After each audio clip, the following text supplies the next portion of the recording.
Welcome to the end.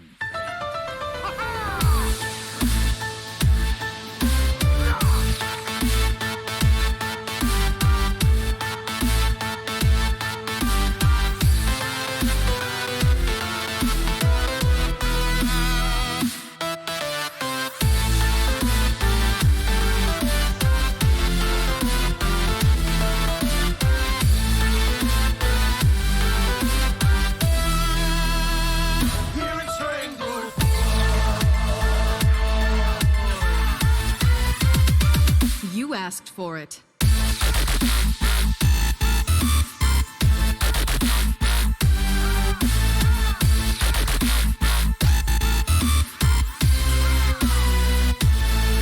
Whoops.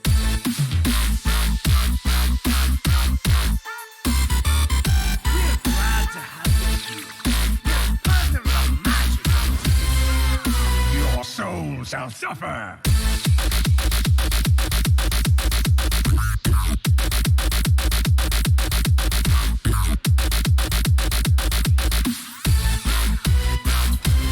Well met.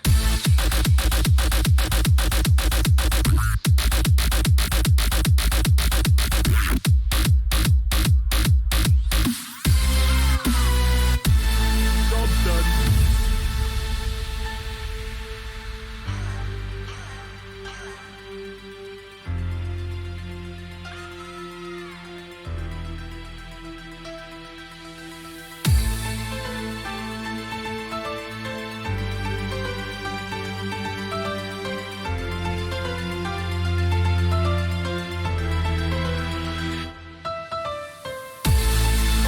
What's happening? Oh, we're both doing it in tandem. Let's go.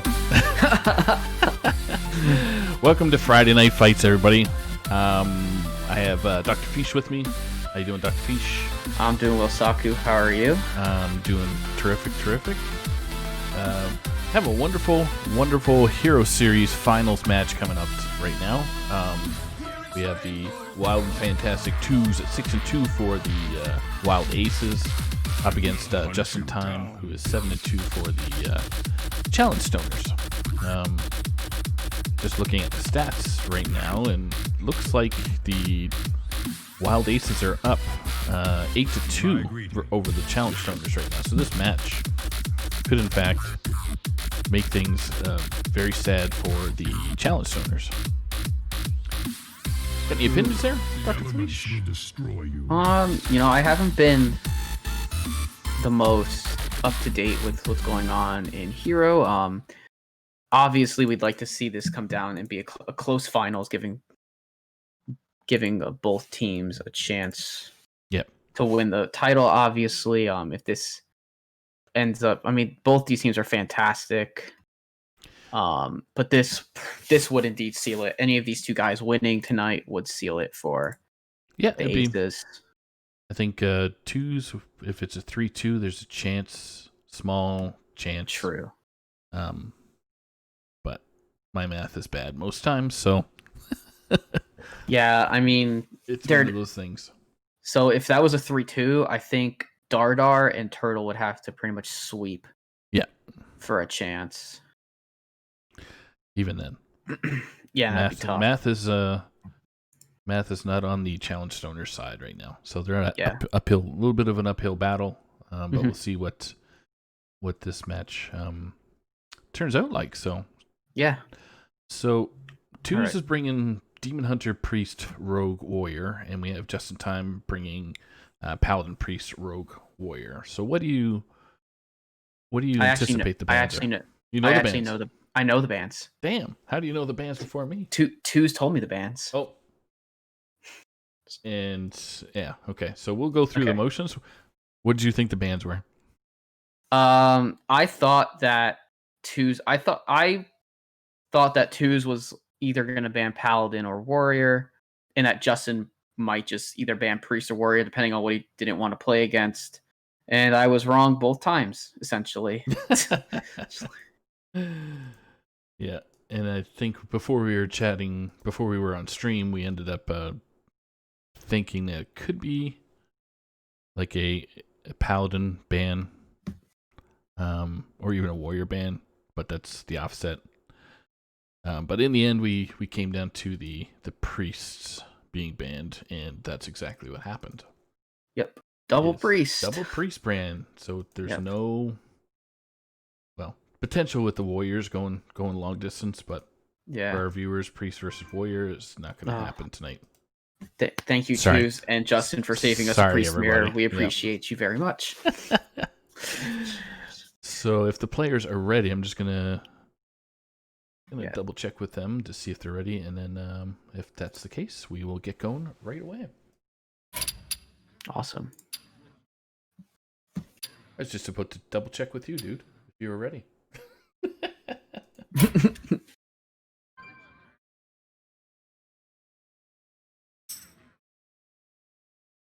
All right, Tues ready.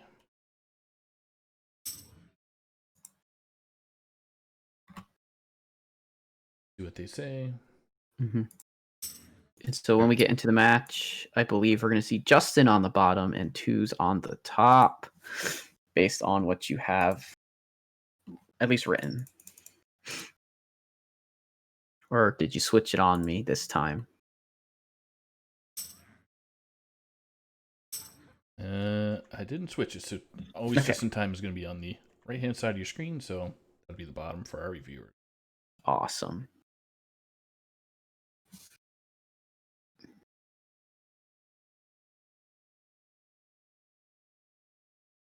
Oh, okay. And I'll go through the format for the viewers who do not know. We are in the Hero Series, which means we are playing the Last Hero Standing format. Last Hero Standing is where each player, if they win, that deck stays playing, and whichever deck loses, that deck is eliminated from being played. It is the last player with a deck or multiple decks that will win.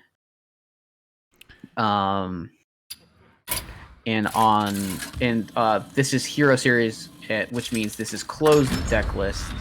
These players get to bring their own spicy decks and things, and the opponent will not know what they are. I will fight with They are honor. in game now, so Yes. we have a battle of Paladin versus Rogue. Yeah. Oh, okay. So, right off the bat, I noticed that Tues has brought a Galakron Rogue. We get a possible Libram, or not Libram, but we'll have to see what Justin Time's true deck is going to be, if it's going to be Libram, Paladin, or Pure. Yep.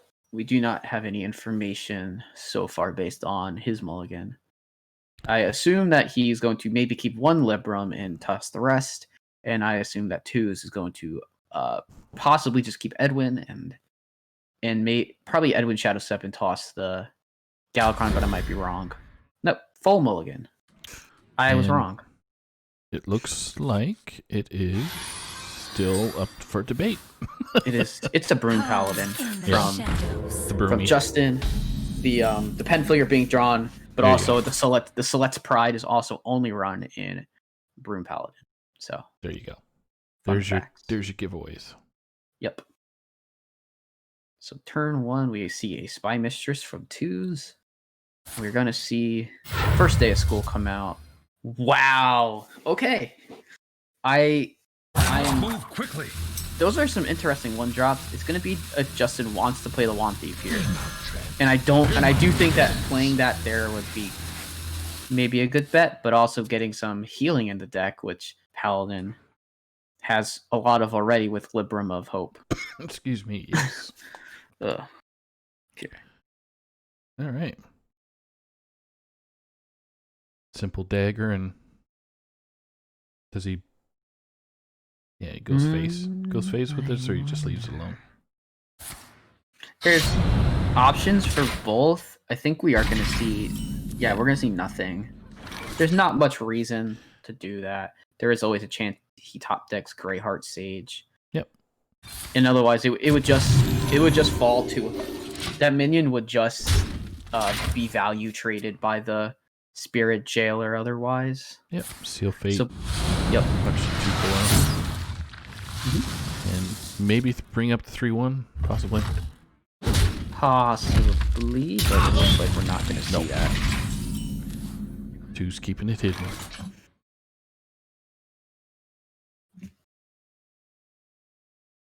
Okay. I would expect to see the Pride here.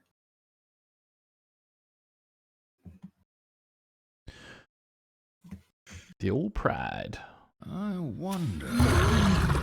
And broom? No broom. What am I thinking? No wonder I'm a 5-seed. What? Nah. Oh. Make sure our PHL live. We are live officially now. Okay. I wonder. I must move quickly. So something happened? Did I? Nothing happened. Okay. So So it's so it was just just a long. So Justin must have had something happen where he didn't end right away. Yep. Those types of thing happen. This happen every once in a while, so that's all good. So big play for Tues here. Polket, or I can't even pronounce it. Polket. God, Polkelt. my So Canadian tongue is just not wrapping around the alt part. Anyway, okay. So I think this turn we're likely to see the Titanic Lackey used to activate the 3-1. Evil Miscreant this turn. Yep. I think at this point you will see an attack from the Spy Mistress. Maybe not still though. I mean, there's an option to not attack. Yeah, it But saves. just throwing the taunt in there, especially since we're gonna trade with Select's Pride. Not really afraid of anything coming down right now. Damn. Okay.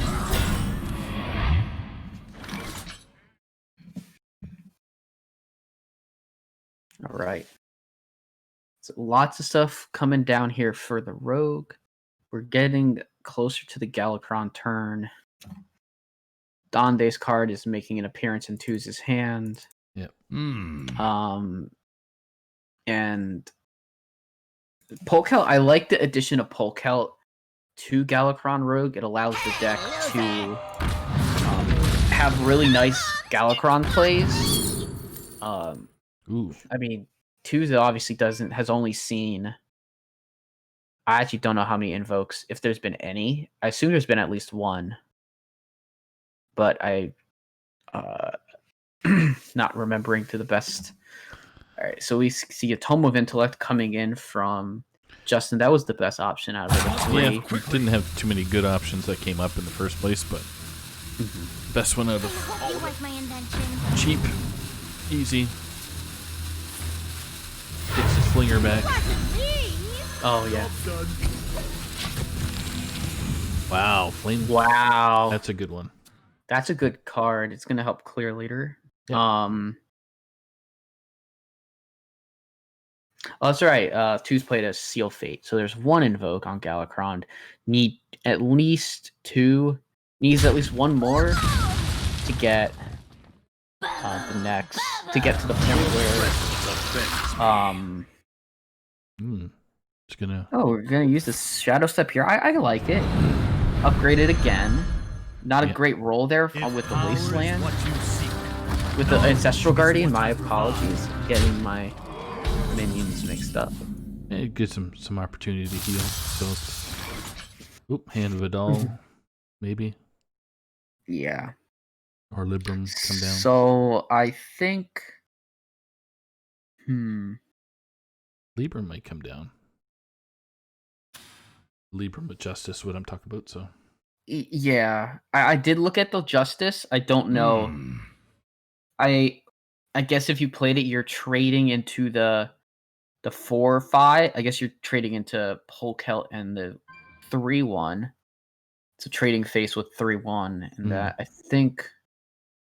think there's a better. I think what Justin's gonna want to do is, yeah, clear off this Ancestral Guardian with his 10 slingers. I like that. There's actually, I don't think Justin's gonna be able to play that.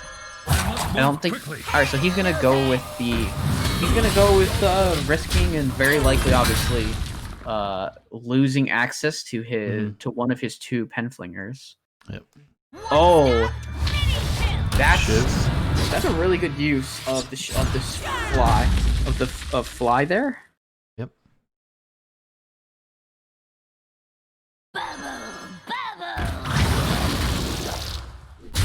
Turned into an underbelly ooze. Yeah. So for those who may not have seen this card, it is a 7 mana 3/5. After this minion survives damage, you summon a copy of it. Yeah, it's kind of a low roll. Oh yeah. I mean, Justin's not gonna pay it any attention unless he's killing it. Yeah. Or he silences it with the Iron Bark, but yeah, I think the owl is gonna be used for something like an Edwin. Coming out now. Yo. Pause. He's hovering it. I don't know if I like that.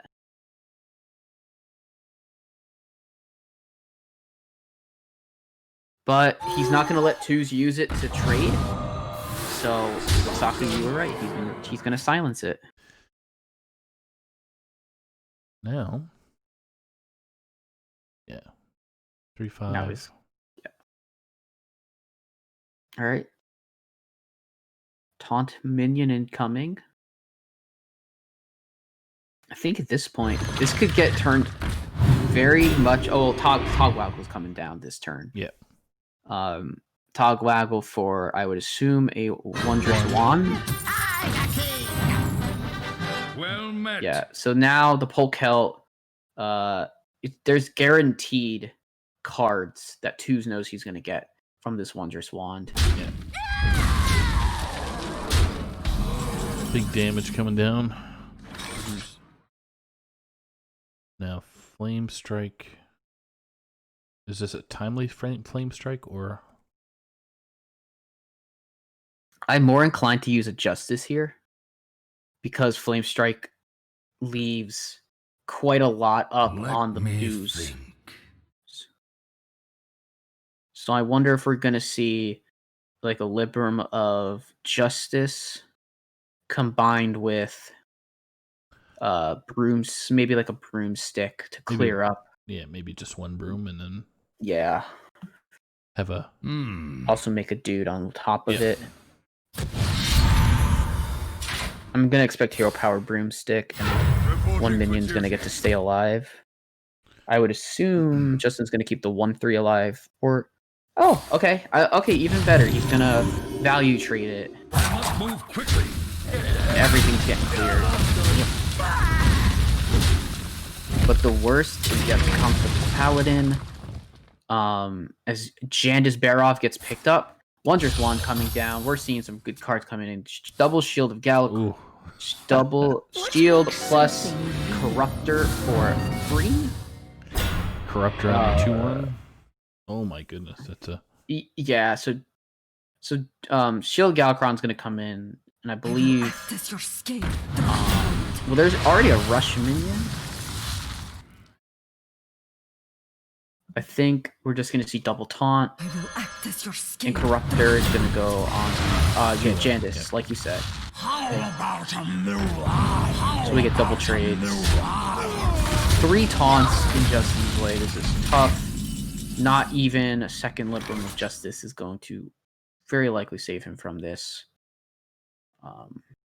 Flame Strike would definitely knock out the 3/5. So Flame Strike clears most of the minions. Yep. Leaves up both Shields of Galakron plus the Convincing Infiltrator.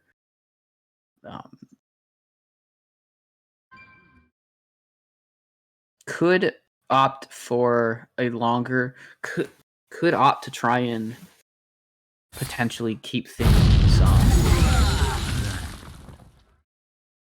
Okay, so he's gonna opt to just trade in a broomstick into a 4/1, save some damage, set up, make sure to try and set up this Libram of Hope to not do as much damage. But I mean, Galakron's coming down. It's pretty sure it's fully invoked.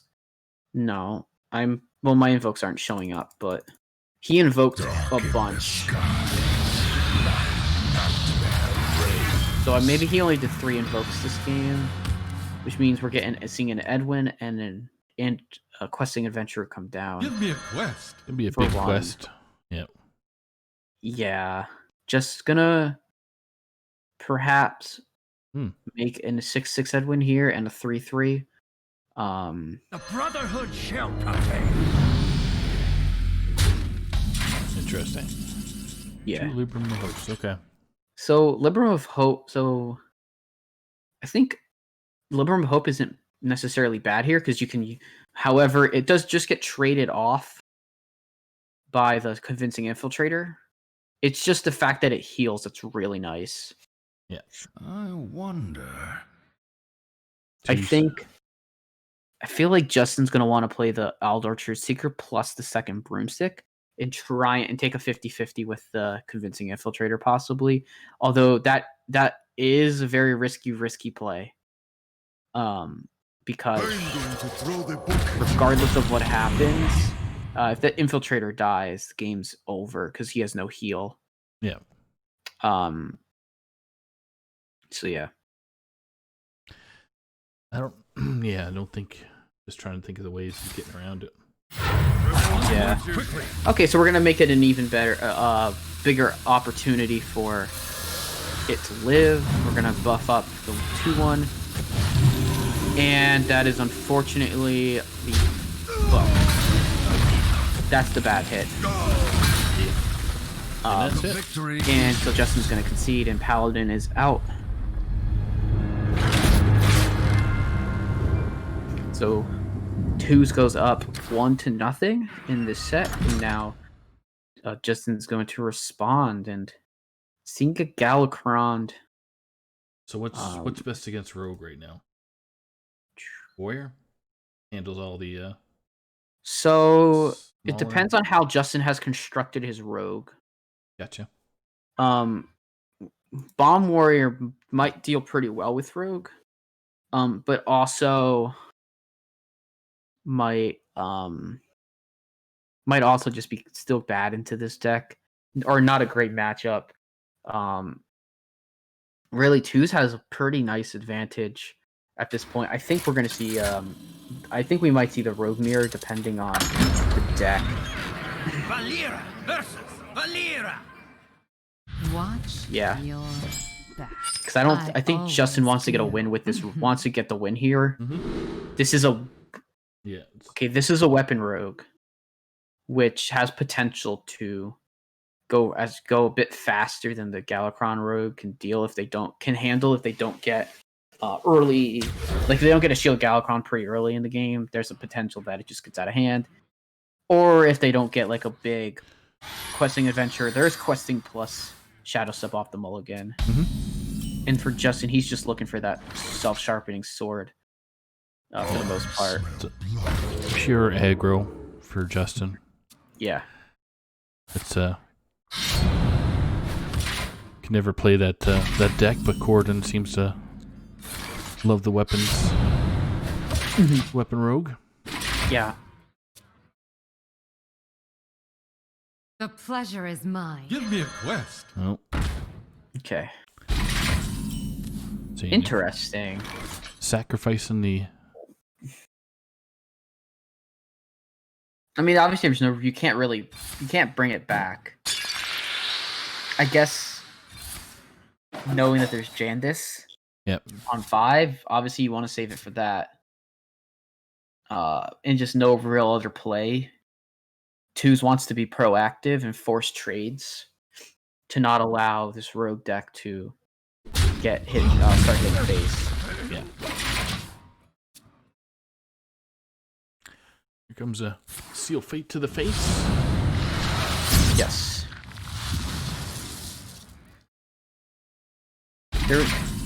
There was something to be said for turning off Seal Fate.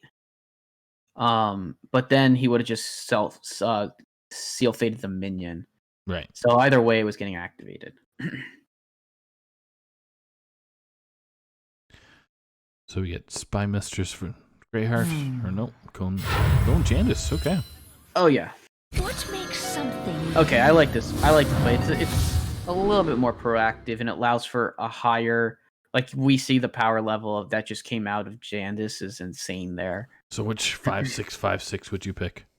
The 5/6 one? I'd pick the priest card. Yeah. I share in the Ron Mexico view of priest. I don't like it.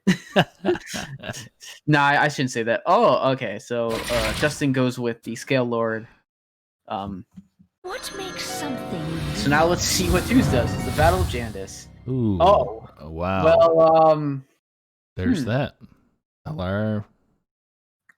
Alar and Gleifbound Adept. I think you pick Alar here. Yep.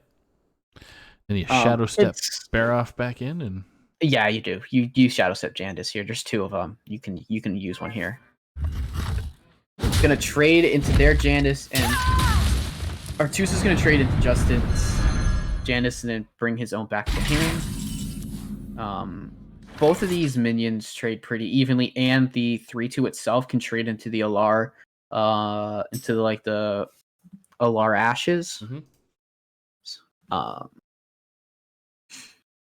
I think I wouldn't be surprised if Justin plays many Dr. Krasinov here. It's because it's still a 5. It would be a 4/3 weapon, which is still really good. It can start hitting face here, and it allows the 5/6 minion to potentially just live.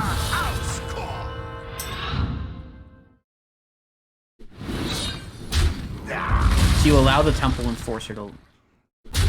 Oh, okay. Well, Justin's saying I have lethal next turn. yeah. Kill a minion, essentially. We, however, see double eviscerate into his hands, which is 8 from his own. What makes something? On top of a second Jandis coming in. And there's a taunt. So Tues is going to pick the Faceless Manipulator Yep. and send Jandis back to his hand and potentially play it again. What makes something real? Okay. That is More minions. Wow. Okay. There's a rush minion in there, so that's why that gets The picked. pleasure is mine. So this is that's some insane Value going insane on here. value of this Jandis Barrow. The 4/5 is gonna stick around. Obviously, I think that Tues will just trade into the minion, and then obviously realize that they both will Die. die. Yep.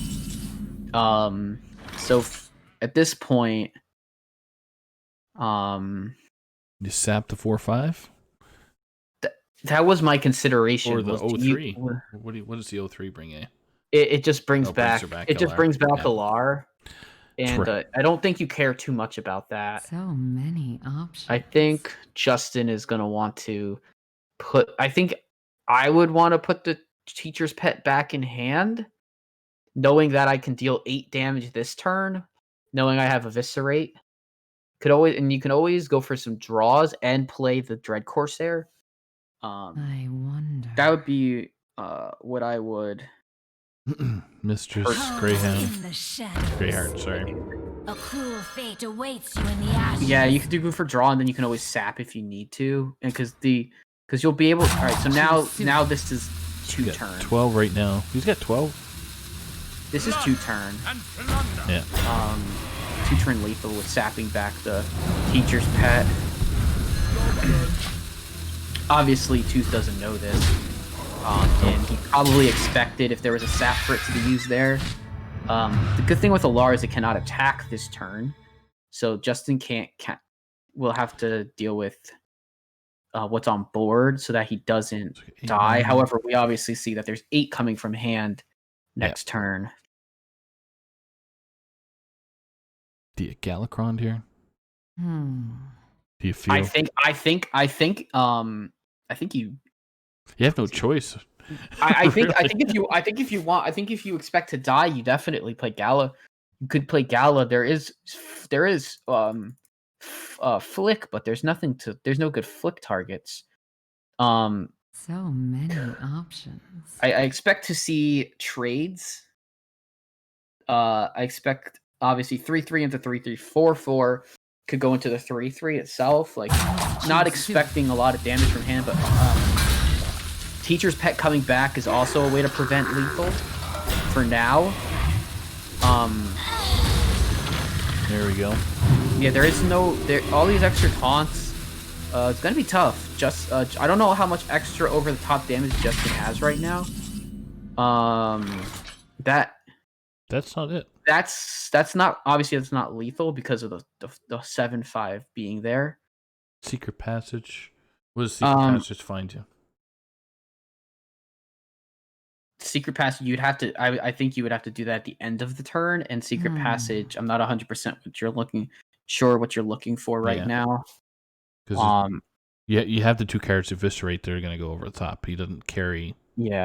Sinister Strike, right? So I think this deck will possibly carry a Sinister Strike, backstab, and we're gonna see. He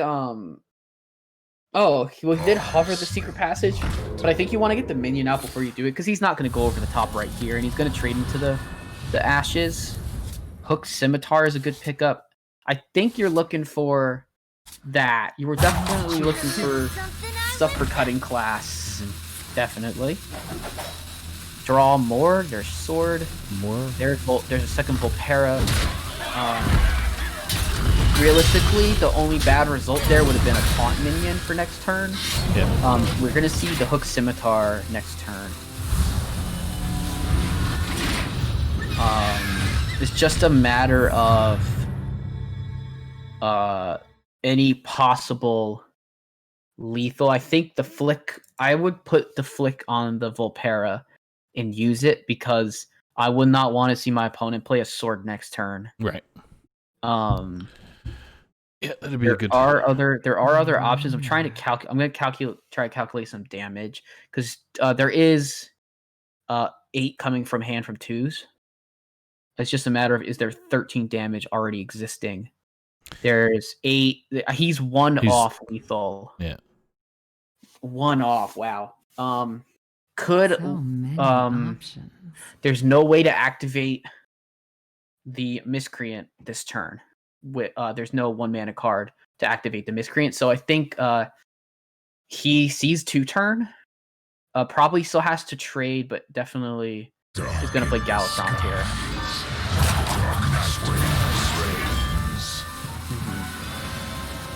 And Tog for 1. Oh my gosh! Wow. What a pull! That's such a clutch pull from Tues. I don't believe. Well, the Hook Scimitar is not in the hand anymore. So no. I still think it's very close. I'm not sure if it's lethal. So we got 3 right now. 3 extra 2, 7. 8 in hand. All right, it's exact. It's So exact. many Yeah. I'm pretty sure it's exact. 5 plus 8. No. Doesn't have it's enough not. mana. So you got None. 3, 4, 5, 6, 7. 6, 7 mana right now. Yeah. So many options. this is. So Tues has to prevent. I think I don't think you want to go for the kill here. I think it's better now to get rid of the 4/1 and also draw to see what you can get. A cruel fate awaits you in the ashes.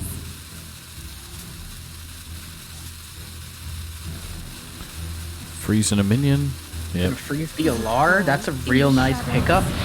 Trade there. 1 eviscerate goes to face. Okay. Making him.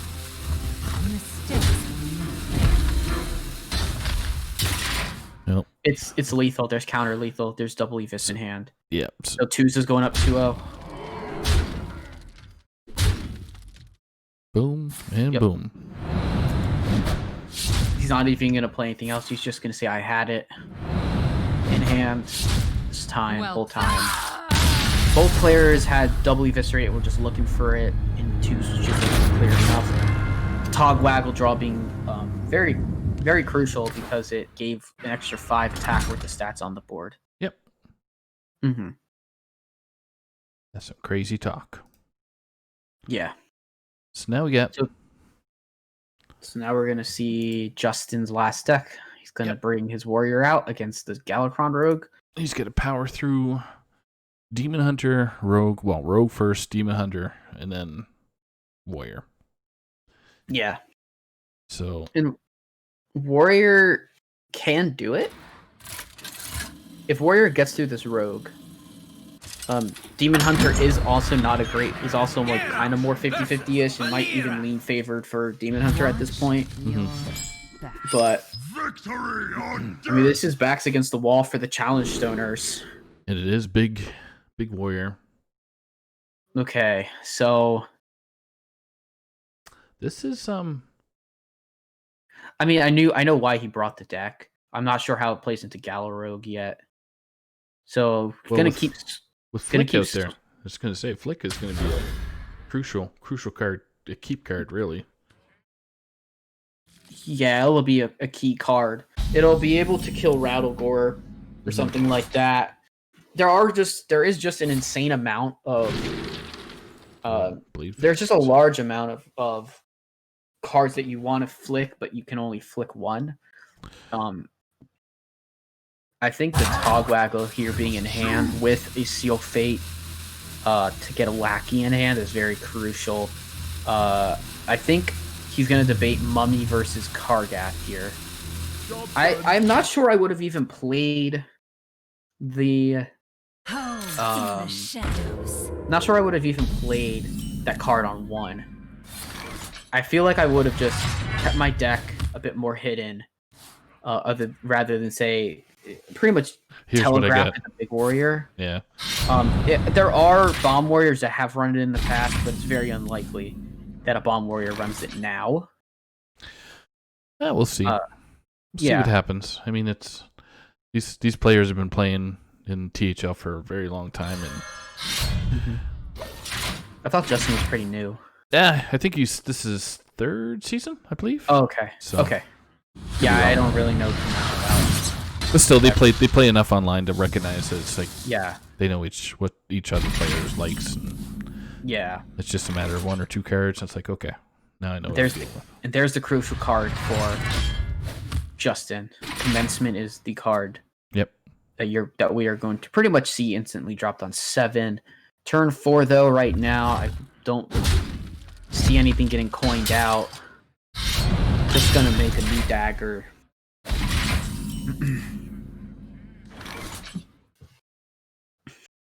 All right. This is just it's just kind of awkward for Justin. There's not much to do, so athletic studies is probably the best play. Faceless, rusted. A Blood Boil seems like a decent pick, but I think maybe Faceless might be a better. Yeah, I think he's gonna opt for Faceless, and he's gonna play Vargoth, and Vargoth will pretty much just give him another rush minion this next turn. He's not gonna have a choice. So he gets a Blood Boil anyway. Okay, gets a Blood Boil Brute. So that's a 1-mana Kargath and a 2-mana Corruptor. That's a lot. That's a lot of discount. Tues might want to get rid of this Vargoth now. But there is 2 turns. He can remove it this turn or next turn before the commencement comes down. Because yeah, obviously he just has time for that. I can see I think I would very likely to see many options. Okay, he's gonna remove it. Yeah, I think it's the best idea. Okay. He's just gonna go for the removal. Gonna play second Miscreant, put more stuff in hand. Because next turn we're probably gonna see Togwaggle come down with the Lackey.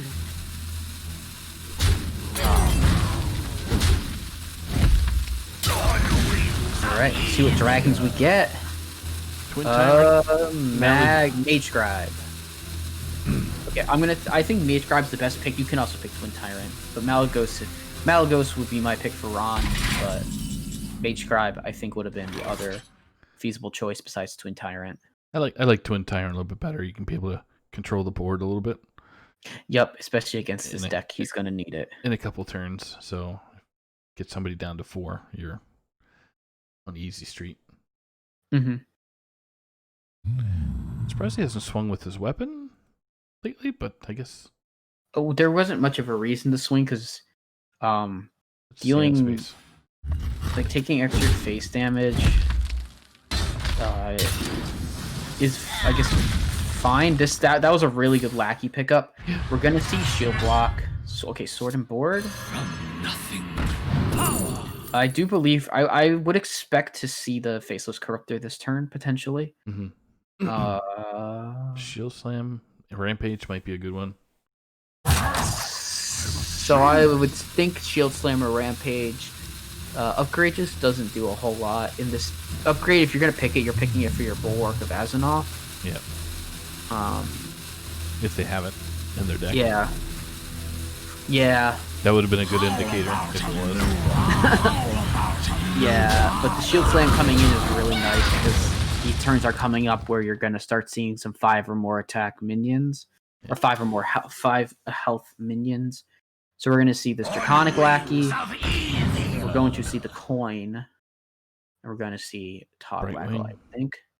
I think you take Brightwing here. Yeah. Yeah. Play it now. Toggy. Mm-hmm.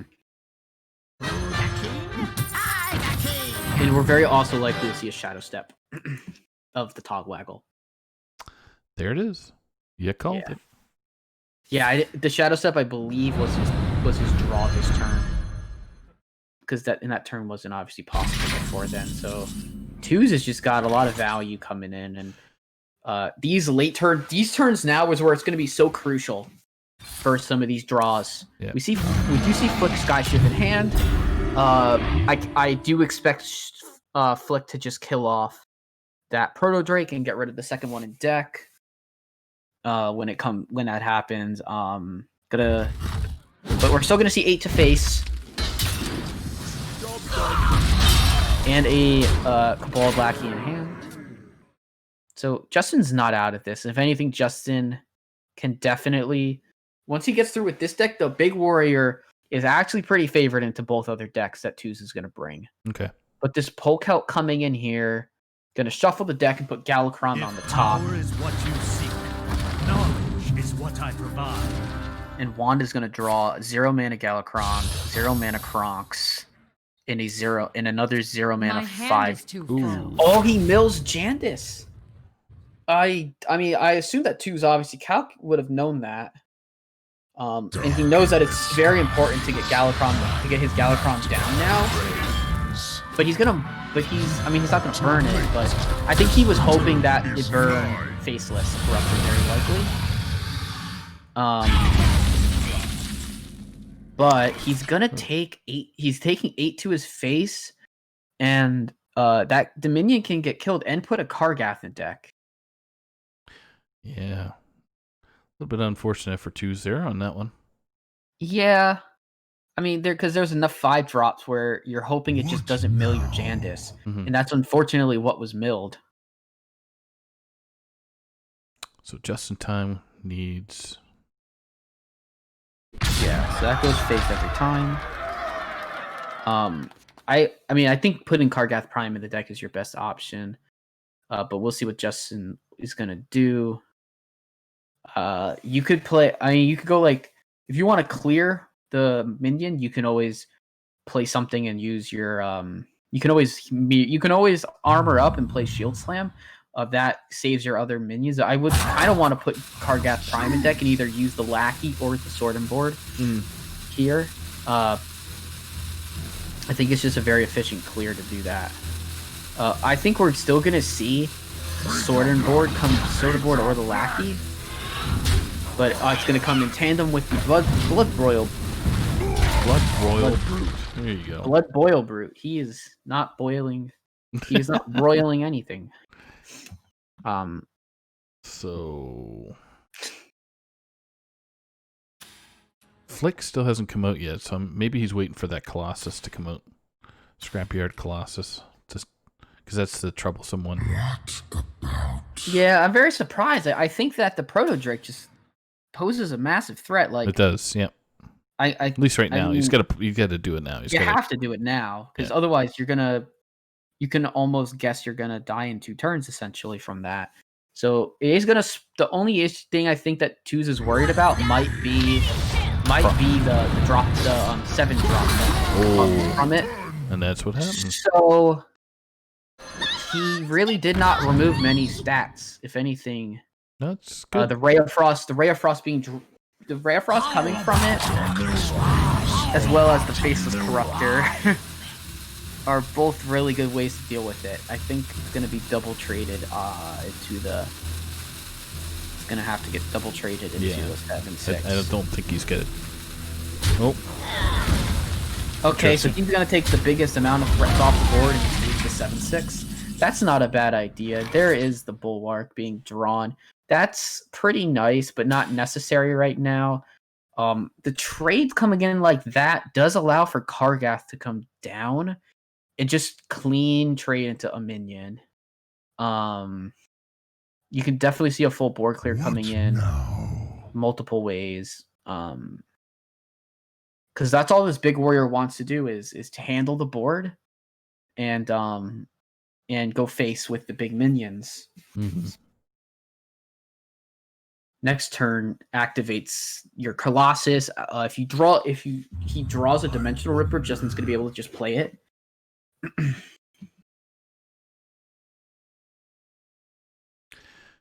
Big 7 to the face. Bladestorm here to get rid of the rest of the minions.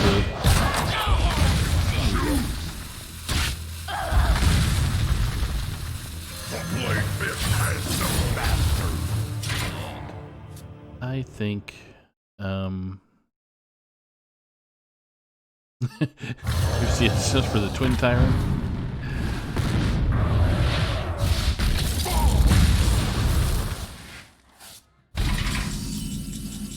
Trying to figure out what's too well. His next play is 10/10. He's only got spells or the Bulwark and the shield to throw up there. But Colossus seems like big mana and right time to slap it down. Okay, so we get a Scrapyard coming in here that's gonna save face damage before stuff comes in. It's gonna be an easy combo to get coerce this 4/10. Yeah. Because it'd be damaged or gets rid of it anyway. What if? So, are there any lackeys or any way to? There are ways to generate lackeys for Togwaggle here, and I think if we see a Tog, I think Tues is going to have to play for Zargog's Crown and just hope for a really big legendary, essentially.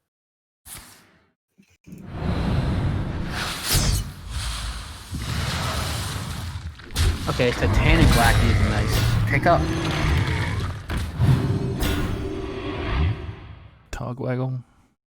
Mm-hmm. Let's see what treasure it picks. Alright.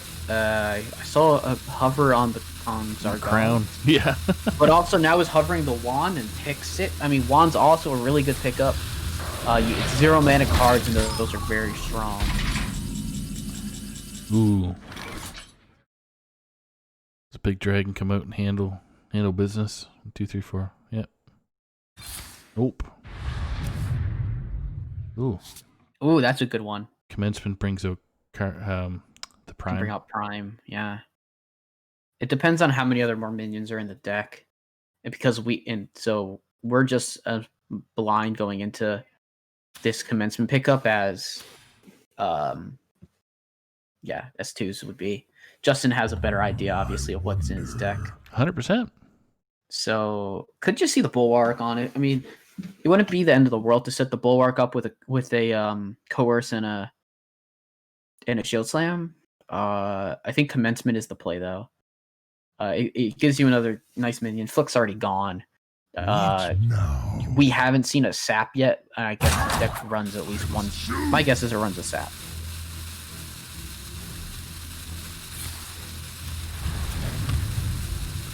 Shield slam, shield slam. Maybe? Nope. I mean, I could see it. Double shield slam with something, yeah. Nope. 4? Nope, not even bringing that Okay. up. You know, that's not bad. As long as he removed enough. Okay, well, that's not good. And Course is going to be very helpful against that card. Wondrous Wand. Going to bring out Eviscerate. Wow, a whole bunch of 1-drops. There is 8 cards left in the deck. And they are all 1-drops or 0-drops. So Tues is good. gonna be running out of gas here eventually. Because he used poke out, his deck is reordered unless he somehow was able to shuffle the deck. Mm-hmm. Which I don't believe he was able to.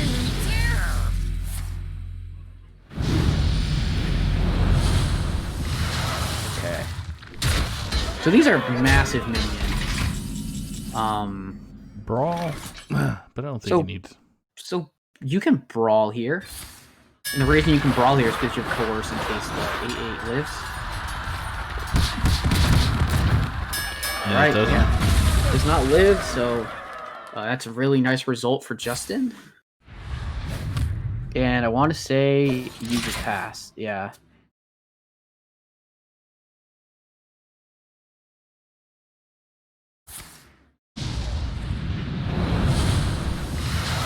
On the wings of evil.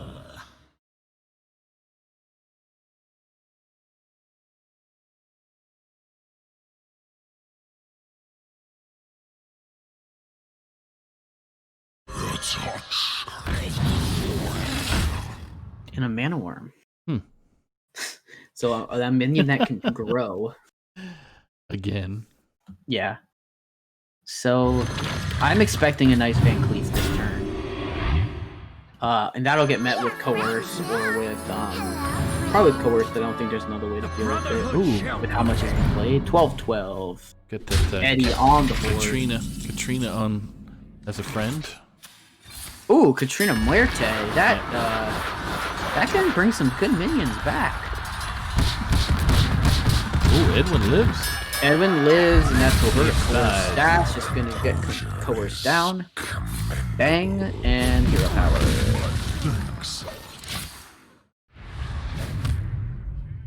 See Mark come down.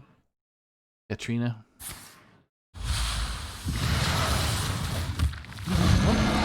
Prototype, okay. Proto Drake is a good pick. Is a good play here. It makes Bladestorm not quite as good because you're just gonna get a 7. You're just gonna get a 7 cost minion after it. I think Commencement is the best play here now. Weighted. I am guessing that. Troublemaker, there we go. Oh yeah, Troublemaker. So a Shield Slam on that Drake should be pretty fitting. Ooh, wow. Okay. So that was a really good result for Tues. Okay, so that one hit going into the Evasive Draconid is very good. Does not allow for that minion. It doesn't allow for that minion to trade evenly into him. Coerce being picked up here will just mean it's gonna die anyways. Yep. Shield Galakron coming down. Course coming. Well, Home in the just shadows. course. 7 to face. Yeah. Interesting. So we're gonna see Deathwing here. I think. I think you could just. I think 7. there's a chance Deathwing just dies before. So Justin would have to Justin can't guarantee it's gonna live. So I think you just do as much trade here as you can. Oh, you just Bladestorm. Oh, Yeah. But you're gonna want to trade the. Sarah. Okay. Yeah. Ysera's your best pick there. You're gonna play the Blade Fist and just double trade with the hero power for sure.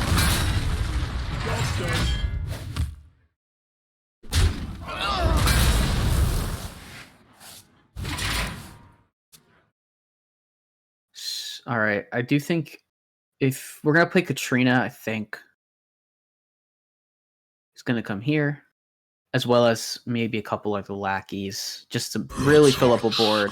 Both brawls being used is a real good sign for Tues to put the gas on and put the pedal to the metal and start really trying to apply as much pressure as possible to this board. Ooh. So that was your best possible card. This Dimensional Ripper's pretty big. There is 2 Kargath Primes, and those are the 2 ones you want to see. That is one of the minions you definitely want to see to give yourself 20 armor this turn. Yeah, definitely. It would only be a matter of if Justin would want to trade first. Finds double Rattlegore. That's not very good. You definitely wanted primes there. Wow. Okay. Because now that opens an opportunity, because there's no board clear there's no way a board clear comes down. And there was more good hit. I think there was more good hits than bad hits in the deck. So that's pretty surprising. We got like a not so good hit. We got a freeze. We got a freeze coming. Yeah, I think you can just double ray or single ray if there's a ray. But I think overall that Justin's just calculating the damage and calculating how to trade this. I think it has to go into 3-1 just to make sure you're not taking more than 3 damage after this turn. Ethereal Lackey there is it's pretty good. Especially because if it finds something like a Brawl, something like a Coerce. So how much damage does he get in his hand right now? So he got 4, 5, 6. And it's it. 6, 7, 8, 9, 10. Doesn't have lethal, but it's Yeah. The Shield of Galakron is just so big because it will prevent the Shield of Galakron is just big for obvious reasons. It's gonna allow Tues to set up 2-turn lethal here. another. Oh, he's doing the Marte. Okay.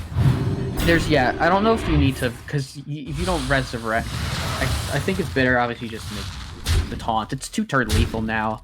Death Wing cannot come down here.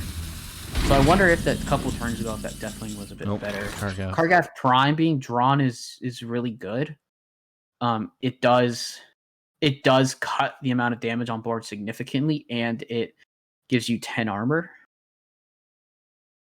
Wow, this is close. Yeah, it's going to come down to the wire here. They're both going to draw nearly into fatigue. Tues will hit fatigue first over the Big Warrior, and there is a second Kargath Prime in the deck. So I am going to say that Justin still has a slight advantage because of the fact that there's just not enough, and there's just not enough there. But I think the Shadow Step here on the Togwaggle, I think you just go for the crown after you attack. After you can go face with it if you want, or you can just decide it's not worth it and just go for some other play. I mean, it depends on how valuable allowing these because these are all massive minions, and they can't. And now this actually looks like Justin will finish off this turn because of the Kargath Prime draw. I think he's just going all face here. So I'm not sure if there's enough to lethal.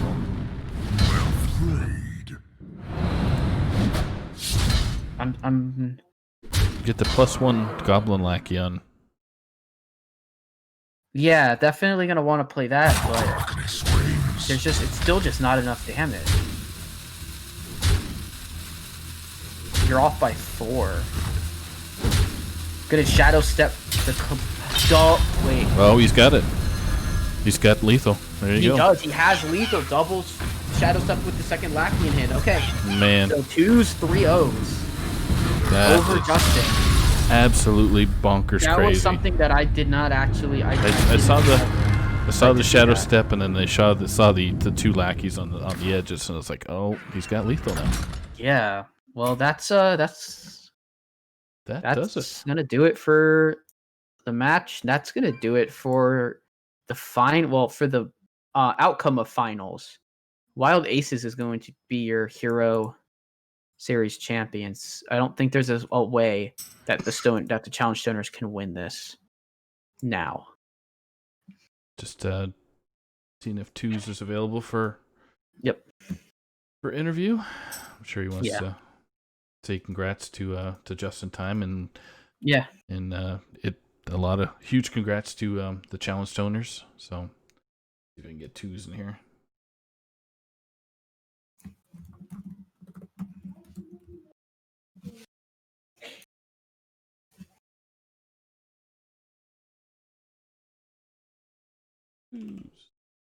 Where are you, Tues?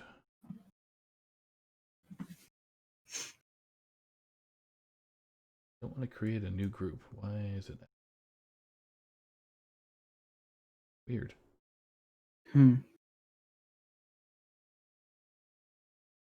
Here's Tues. I just got Do Not Disturb on. That's probably why it's. No, probably. You could probably just add him. You can just add him to the DM probably if you have him added. That's what I'm trying. Yeah. Oh, that's weird. I should just be able to do it. All right, give me a sec. No problem.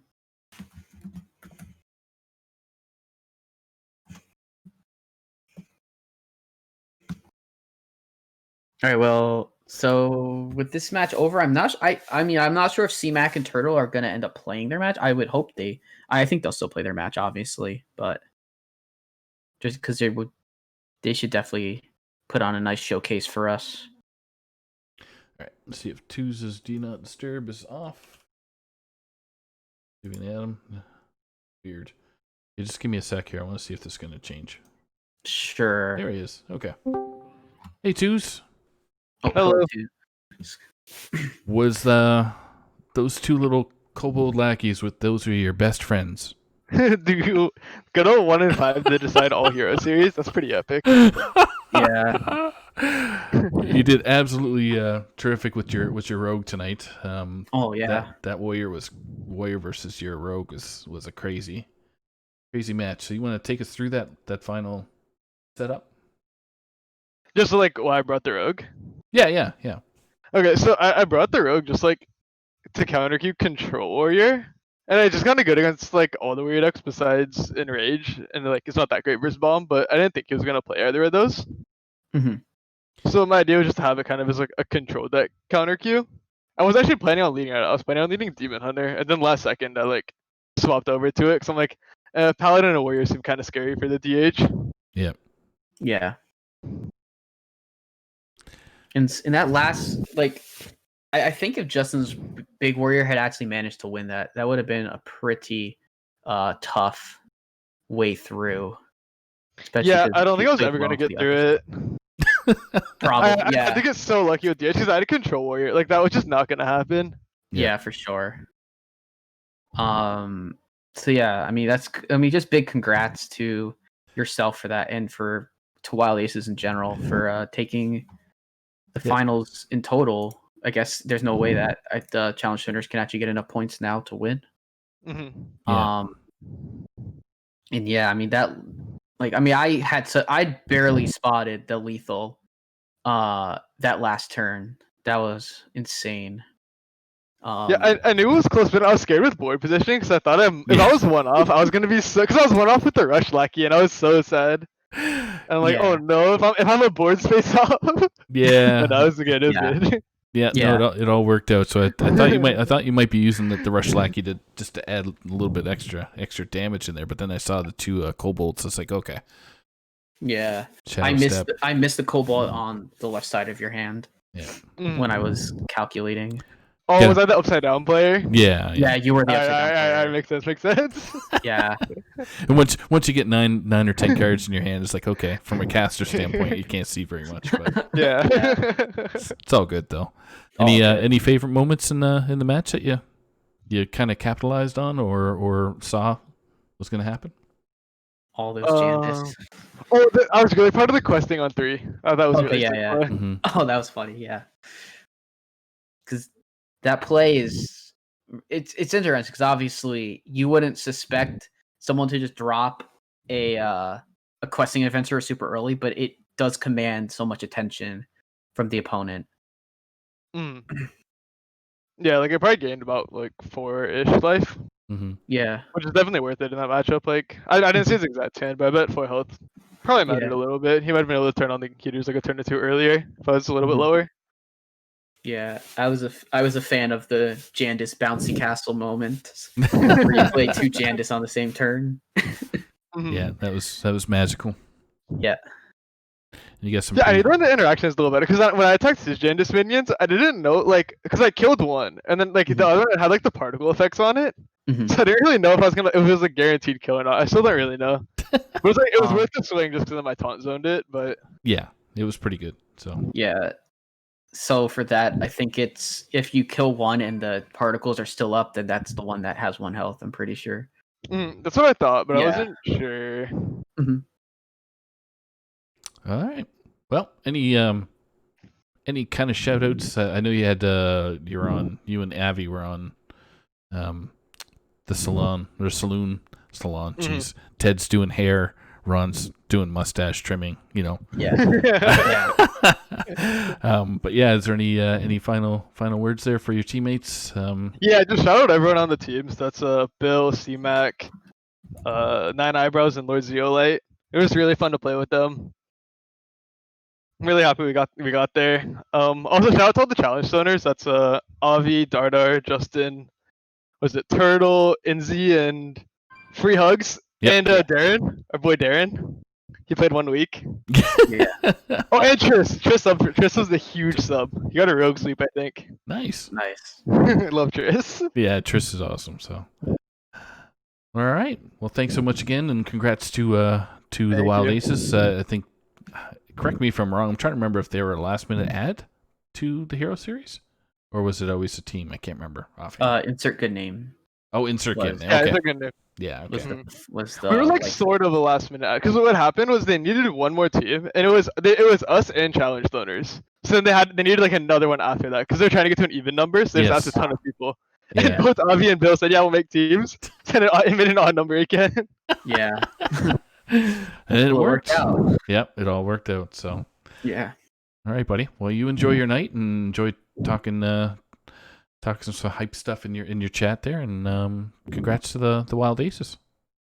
Thank you. Thanks for casting, guys. No It's always a fun time. Yeah, No problem. no problem. Have a good night. Take care, buddy. Have a good night. So now we got to figure out if Turtle and CMAC are actually going to play.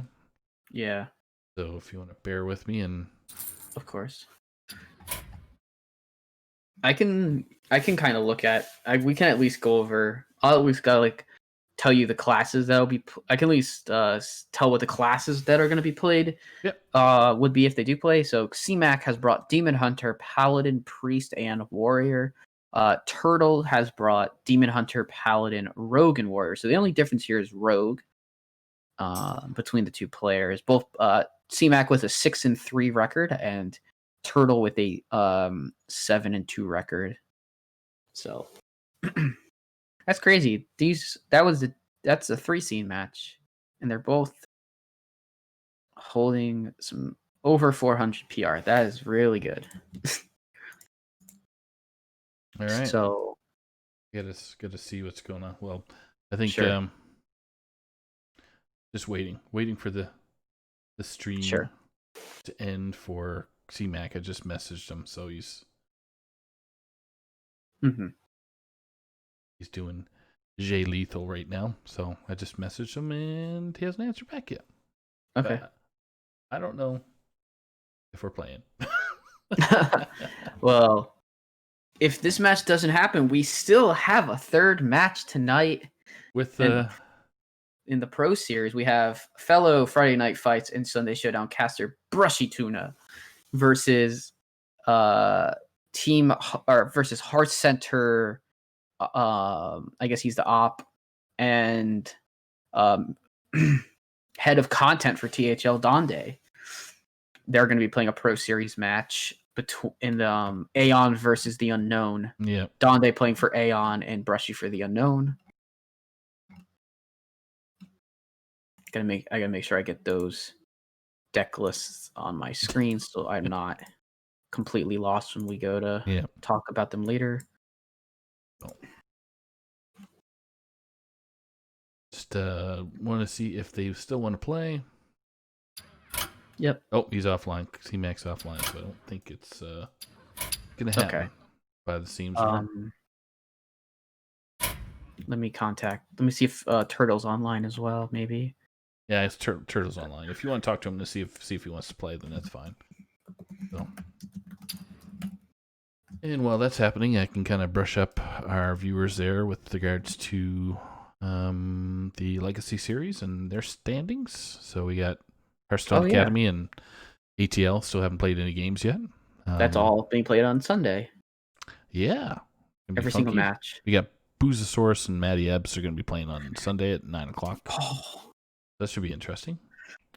Drop table teams. One game left.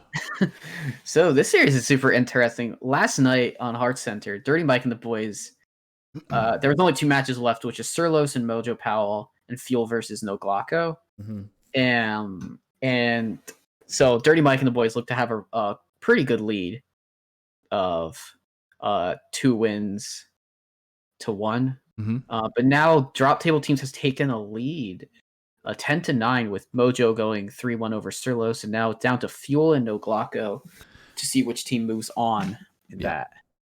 And it should be a very, very, very tough battle. Fuel's they're both really good. Fuel's got a great history with Legacy, and second highest true PR. Yep. Next to Neji, I think now. Next to Neji, Boston, And as you always say, Fuel's a bum. Yeah, Fuel is a bum. And he's gonna do good things. So then we got Pod People versus Chop. My game's tomorrow afternoon at 3 o'clock Eastern. With Nice. Sharkbait Hoo-Ha-Ha. Sharkbait Hoo-Ha-Ha. But yeah, so that should be a dangerous series as well. What do we got? Then we got Dad Legend and Defias Brotherhood. So no games playing there yet either. So it's gonna have an action-packed Legacy weekend. Drop Table just decided, and DMB just decided to get all their anxiety and playing in a match over with. So get on with their weekend, I guess. Everyone else is putting it to the end. Yeah. And if any of those people want to play on Sunday night, and they have their matches planned for Sunday night, maybe hit up my man Saku here. Yep, we have BrushyTuna and we have a match already in there. We have Booze versus Matty Ebbs. Yep, Boobs. Okay. Boozy. Then we got Ron and Brushy doing the commentary. So I got no response from Turtle. Yeah, I seriously think they're not going to play. I don't think we're at the match there. So I guess we can see if Brushy and Donde are available. Donde's not online, and I'm pretty sure it's Tuna's on. Oh, yeah, he is. Okay. So I guess we'll see if those guys are available, which means I got to adjust my stats. Let me see if Brushy's. Okay.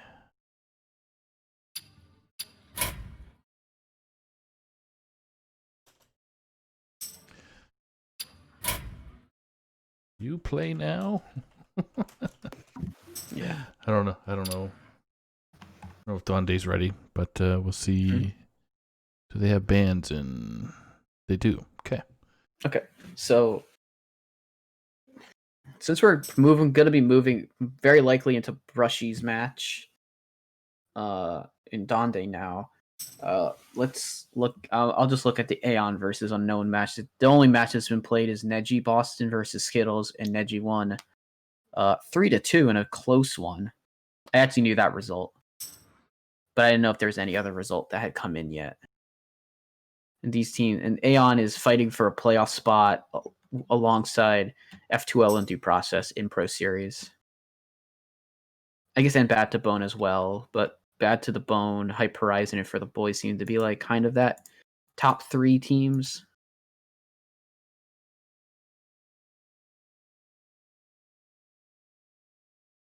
So, yeah, just talking to Donde to see if he's able to play, and see looks if like Okay, yeah, that's. Mhm.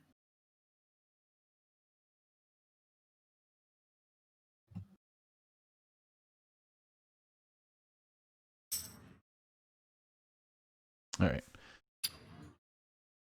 So still no answer from Turtle. I really don't think that CMAC and Yeah. Turtle are going to be playing. So I don't think they're gonna be playing. I think it's- based on what I saw in chat, it looked like this if Tues won that, there probably wasn't gonna be a second match.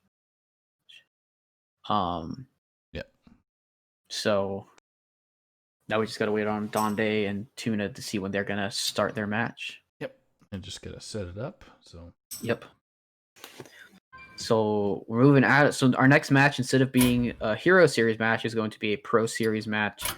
I'll go through the format here, and I'll probably once again go through it before the match. But we're switching to Conquest format, and because this is Pro Series, we have both players' lists available Yep, as they're Pro up on Series screen is now. open deck list.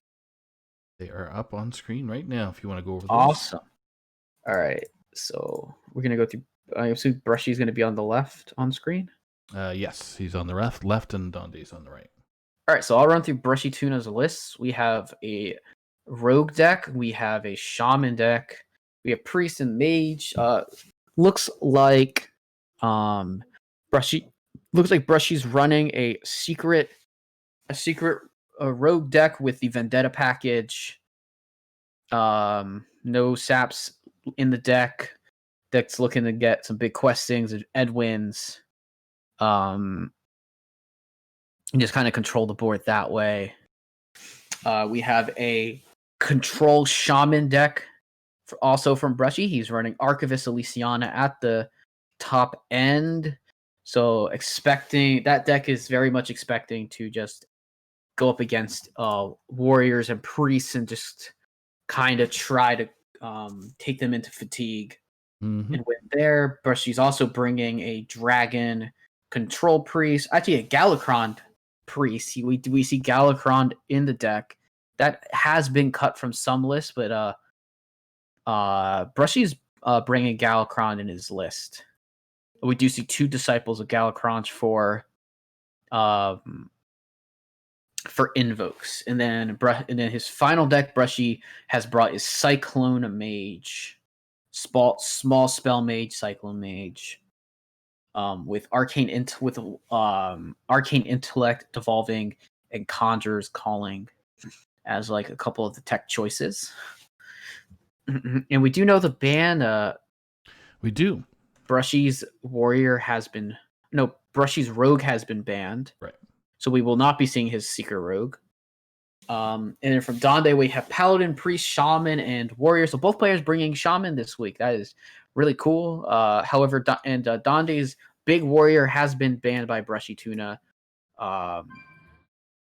Big Warrior deck running 2 Colossus, two Scrapyard Colossuses at the top. Some people only run 1. Some people run a Colossus of the Moon instead. Mm-hmm. And there's some variants that also play more with dragons. With the Proto Dragon, will run the deal 5, get 5 armor card. I want to say it's Molten Breath. It's I'll check now. Dragon Breath or some. I can't remember what it was called. It is Molten Breath. Molten 4 Breath. mana, deal Close. 5 to a minion. Holding a dragon, gain 5 armor. But let's go through Donde's decks that we will be seeing. He is bringing Pure Paladin. He is bringing just Dragon Priest. There is no Galakron in this deck. So there are a couple different cards between these 2 players' priest lists.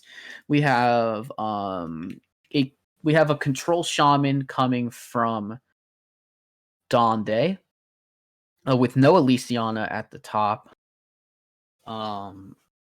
So either way, we have the potential for a Priest Mirror, and all that fun jazz that goes with the Priest Mirror. Yeah, that's a long one. Could be a long one. Hopefully somebody's priest gets a win before they have to go up against each other. Exactly. Exactly, But of course, if exactly. it happens, we'll stick through it all. So yeah, I mean, this is just pretty control heavy from the priests and the shamans from both players, and then they each have a mid-rangey deck in paladin and mage, respectively. Brushy says that they're ready if they need us. So, Oh, they're challenged up already?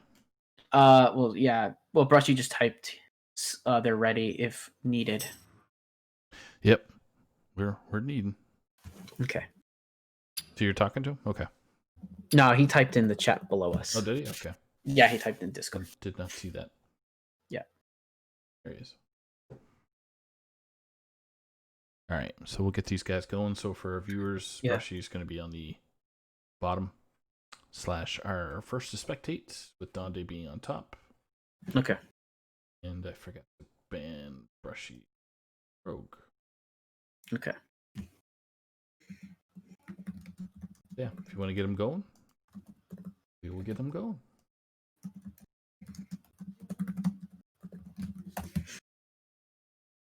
All right. I have told them that they can start when ready. All right. They're not challenged up yet, but I think they'll get readied up in a little bit here. We'll be able to get into the match. Since we have bans, I think that let's see what you think these players are going to come out with between priest, paladin, and shaman for Donde, and shaman, priest, mage from Brushy. Oh, so apparently Turtle has said that they are down to actually play their match. Oh shit. Okay. Okay, well, that's a change of plans. I guess we're gonna actually have Turtle versus CMAC happen tonight. All right. CmacComp's not even on. Oh, there he is now. Did you guys still? Jesus. All right, just give us. Please stand by. All right. So you want to tell Tuna and Donde that the second match? Okay. I told Tuna that that we're gonna go with that match. Okay. They just messaged. You can just tell them they just messaged us now.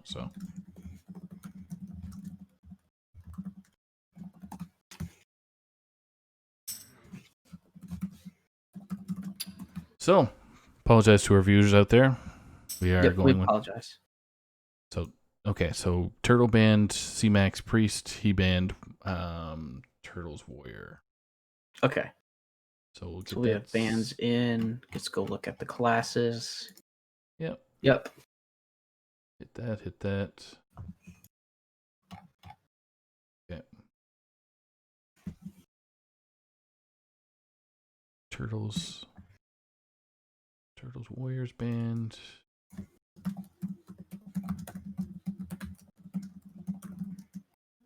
You telling those guys to go? No, I'm messaging Donde. Okay. And he banned Priest. Okay.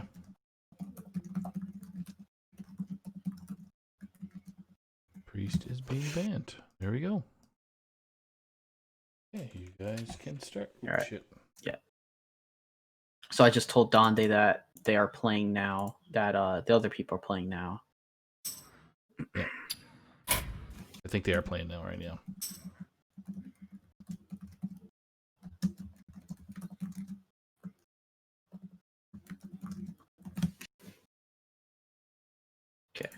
Okay, so let's CmacComp is gonna be the first to spectate with Turtle being on top there. Garrosh versus Soranoyo. Sorry for the confusion. Wasn't sure who's doing what, when, where. Yeah. It's all good. So this is just for posterity's sake and for. Yep. Apologies to Donde and Tuna for that mix-up. Wait to read these. It's all good. Yeah. Someone's got to lead the charge. All right, Paladin versus Warrior. So just to get the teams here. Turtle is playing for the Challengestoners. CMAC is playing for the Aces.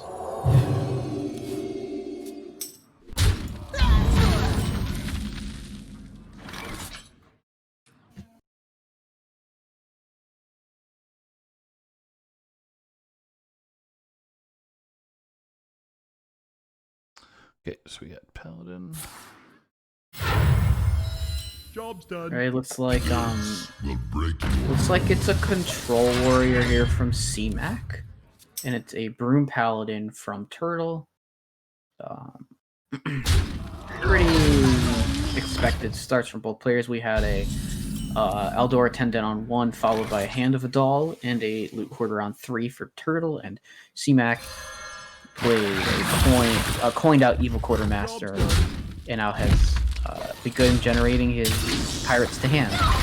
Okay, probably only running Risky Skippers, besides the Cobalt Sticky Finger in the hand. If I roll need. Sticky Finger is more of a tech for other decks from Turtle rather than the Paladin.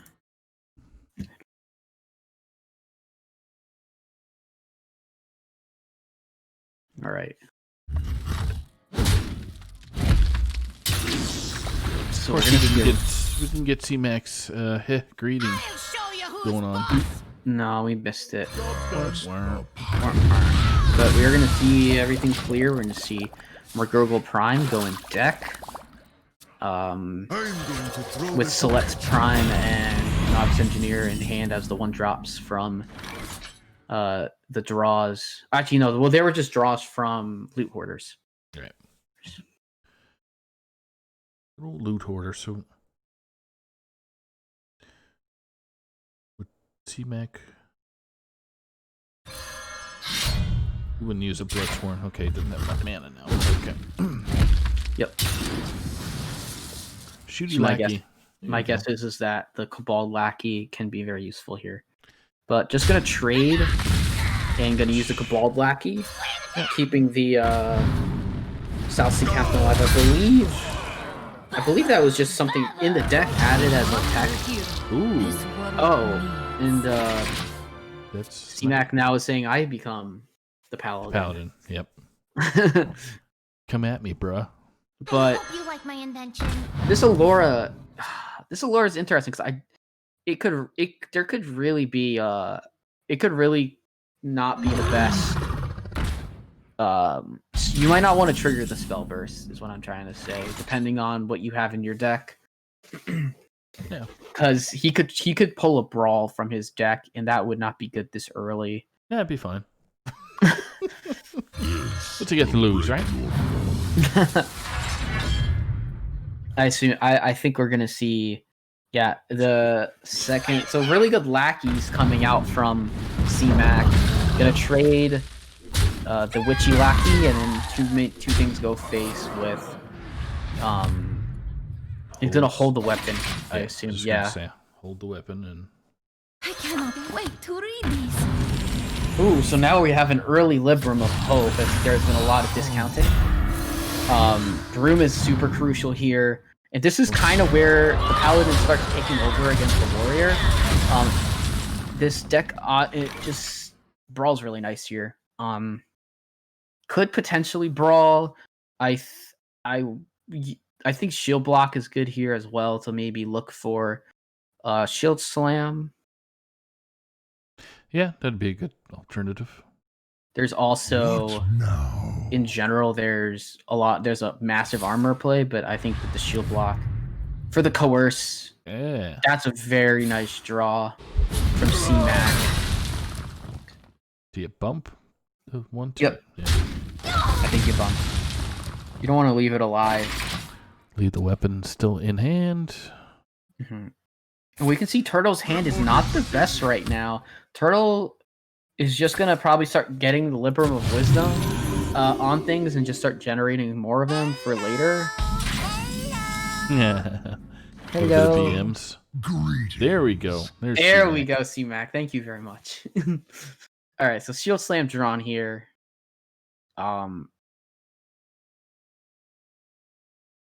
So yeah, we're gonna see a bump. And realistically, I just think we see Deathwing, but I'm not sure if Deathwing's the best play because we can see Penflinger and Justice all in hand and stuff, and especially with Barov,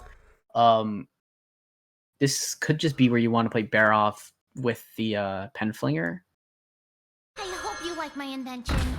where you can draw. Oh wow, okay, McGurgle Prime. So you play that. You play Liberum of Justice. Yeah, so it's getting cleared. Getting cleared, and then a Liberum of Wisdom will be played on Novice. Okay. Reporting for duty. And CMAC isn't probably too terribly, not too terribly surprised to see that. Mhm. Still holding the big armor play.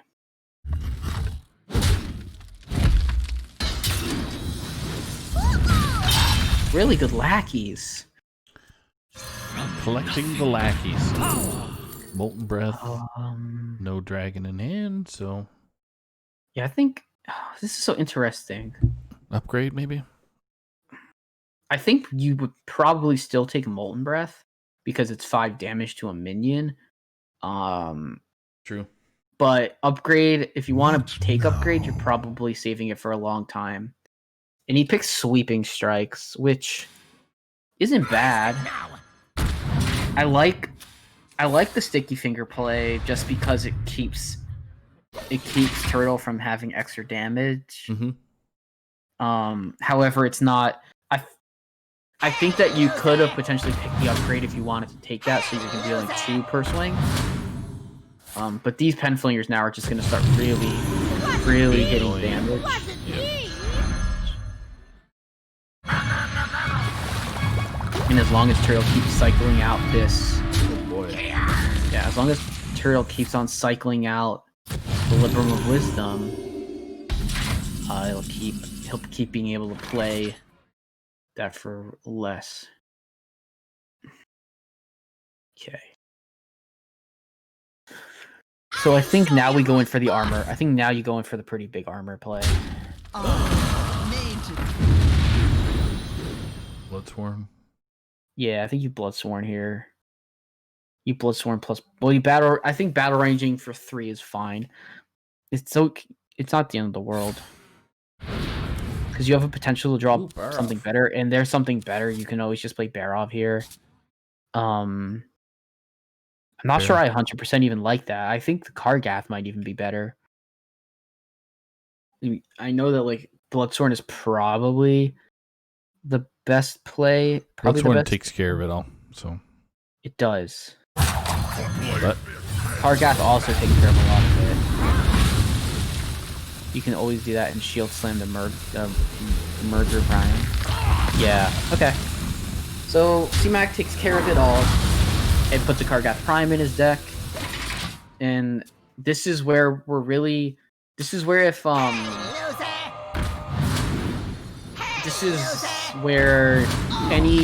pretty much almost any draw that Turtle has is going to be pretty good for his deck.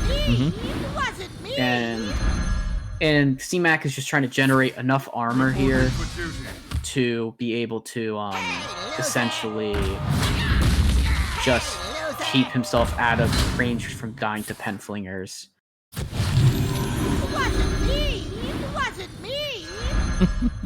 One shot. And even gets to throw in the original Penflinger. there you go. The Elven Archer.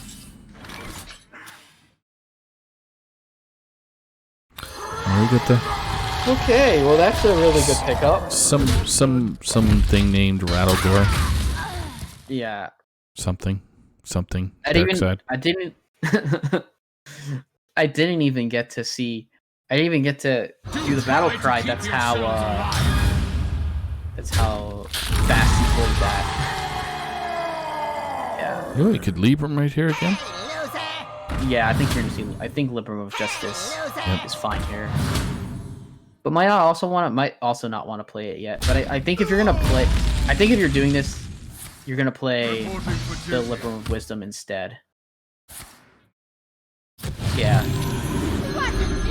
I think they're waiting. I think he's gonna wait to see if. I think Turtle's gonna wait to see if CMAC.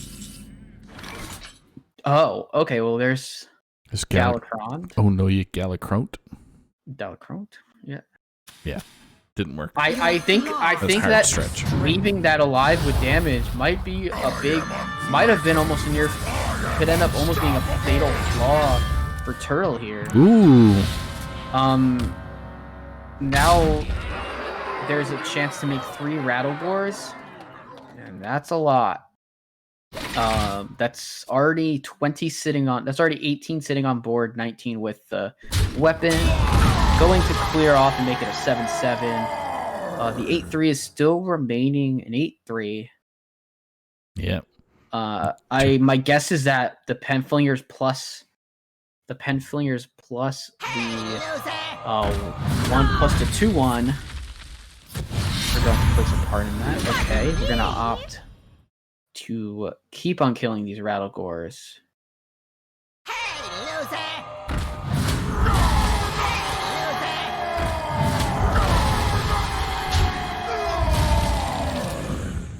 Okay. It's such a crazy thing. Yeah. I think this is still pretty fine for CMAC though. None of these Penflingers are going face. Right. There's 40 effective health for CMAC right now. And unless there's some secret tech of Your flaws are your strength. unless there's some secret like plate breaker tech in this thing, I think we're gonna see CMAC win here in a couple of turns. Yeah. Well, maybe next turn.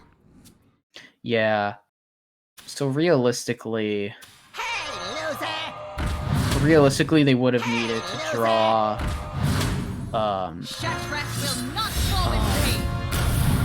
not draw a hope. Actually just draw the hope from deck. Like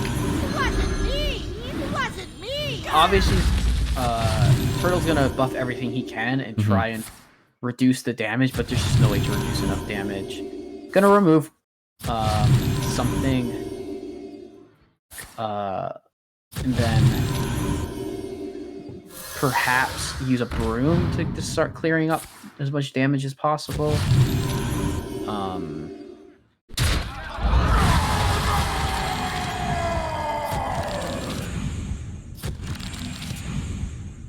Wow.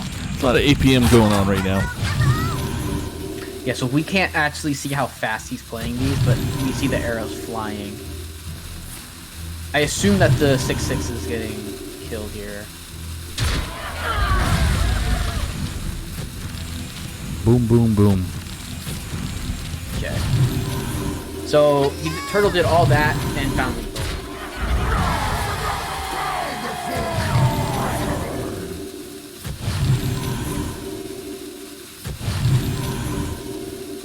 Found lethal on the 5-5, right? Did he go exact? I think he found it on the 6-3.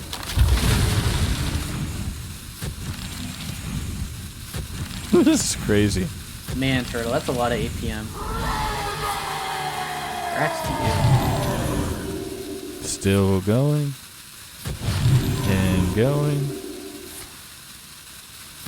And going some more.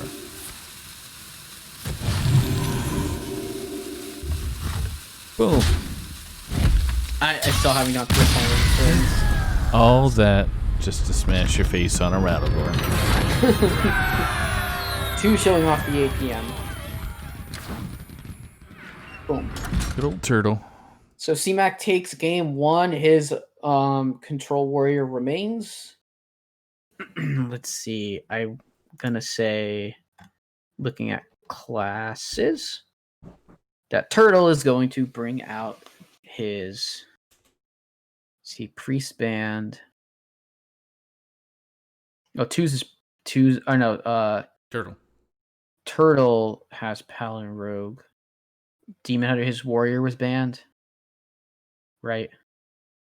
Yeah, so Turtle's Warriors band and CMAC's Priest band. So it's gonna be Rogue or Demon Hunter. I mean, I'm gonna say Demon Hunter from Turtle. It could be a Rogue, but I'm gonna say Demon Hunter. It's a rogue. Your So maybe he brought weapon rogue. Victory or death! Nope. Galakrond. So those will be interesting now. Control Warrior versus Galakrond. Rogue. And I think that Tues was mentioning in the interview that he was kind of expecting a Control Warrior Yep.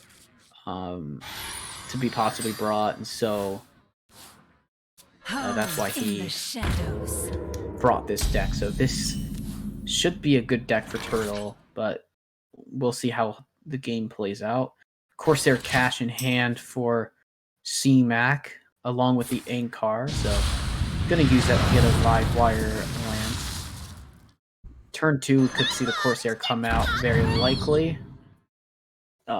Lots already played a bunch of cards, and going face early. That's what this deck wants to do. It wants to force. This rogue deck wants to force Warrior to have to deal with pressure. Some serious pressure. Yeah. So Wow. Spellbender's. I mean, Spellbender's not going to be like any game. I'm not 100% sure why Turtle picked that. Okay. Oh no, that's just something that Control Warrior plays in their deck. Yep. For So we fireball instances. Yep. So Zeph is there to pretty much find lethal, because you won't see it active till later in the game. So CMac did not want to see that here. Nope. CMac's just gonna put the Ankar down. I think that's the better weapon pick here. Could have also gone with live wire lands, but getting the risky skippers to hand is really nice. Mm-hmm. Agreed. Nothing. Power! I guess it looks like Turtle's hovering Shiv. So Shiv is a draw, but can also go face if necessary. Which it Yeah. did.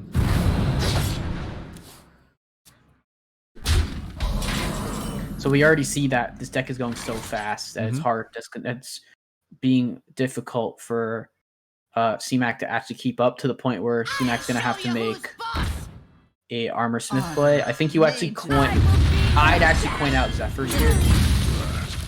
But you can also swing. No, you don't need to coin. What am I talking about? You don't need to coin Zephyr. You can always just play the Ankar Smith. You kind of missed on that one there, though, I'll be honest. Missed on the getting second skipper. What makes something real? J bar. Oh, Adventure Co Mercenary. Do it. Yeah. Shadow step again. So yeah, either way. Well, actually, the Abomination was picked by Turtle. I think I actually would have picked Your flaws are the other minion. Even though everything dies, like his stuff all now costs quite a lot. I think the thought process is that it doesn't matter because I can still play Janice for 6 next turn. Mm-hmm. But that is really quite nice that CMac now has 15 armor. Is right on the spot. It is going to consider coining out the Evil Quartermaster here. What now? I personally don't see a reason for it. I think hero powering is fine, and it allows you to have allows you to have some play next turn if you need it. Yep. I mean, you're only down to 25 after this, right? So. Yeah. What makes something real? So another taunt. Malagos. Yep. Malagos aspect of dragon. No, there is no.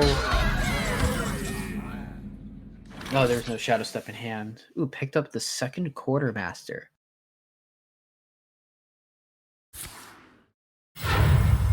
Going with the Coin Brawl. That's a pretty good play. And I think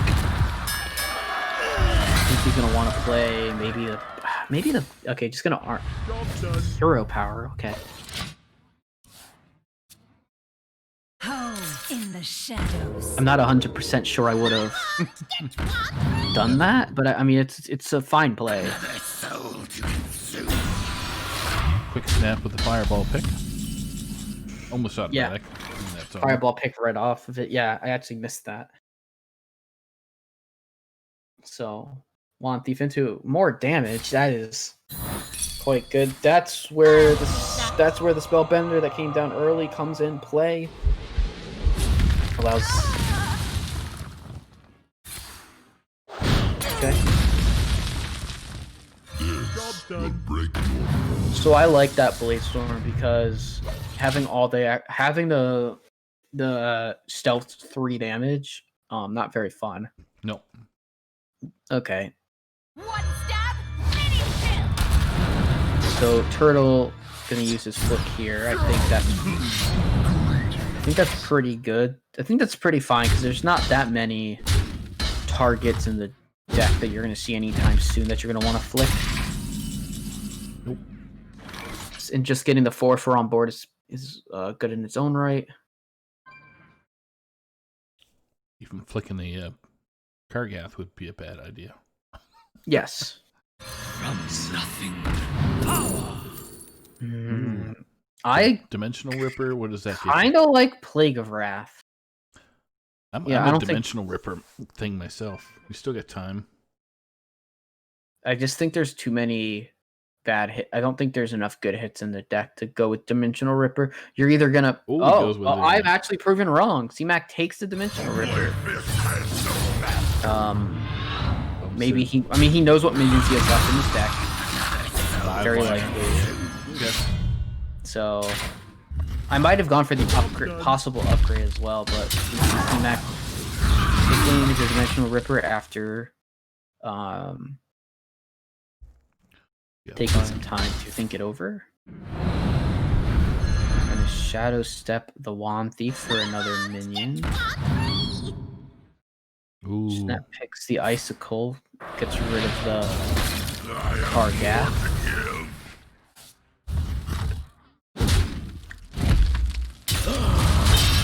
However, that puts a good Dimensional Ripper card in deck.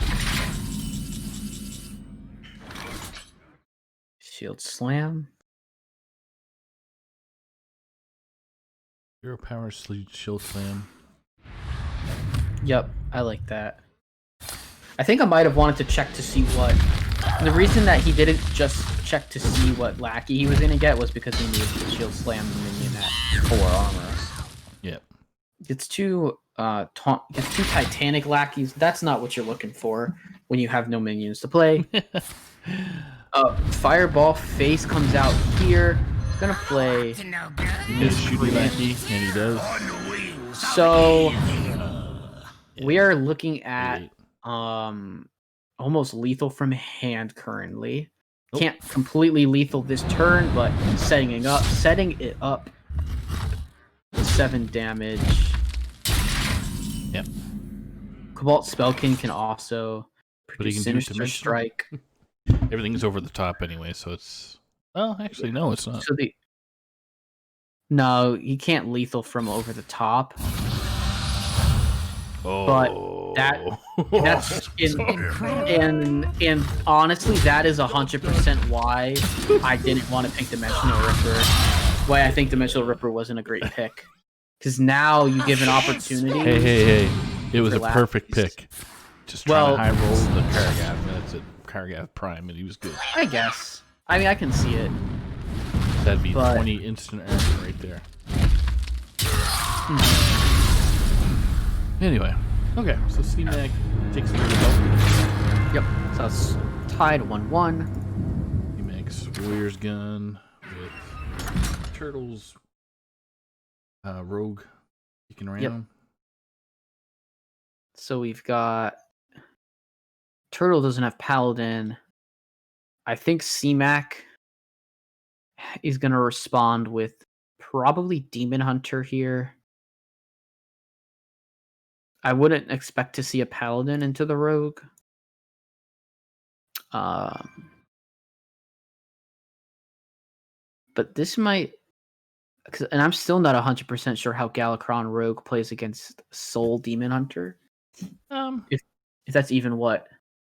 I think depending CMAC is bringing. Depending on what the wild and wondrous cards you get, you can get your pick. Yeah. So, don't know what the percentages are, but heading into the match right now. Watch your back. All right, so C-Mac is bringing out the Demon Hunter. This is really a really good opportunity for C-Mac to get a win with Demon Hunter here and potentially force Turtle to have to win a Demon Hunter mirror. Yep.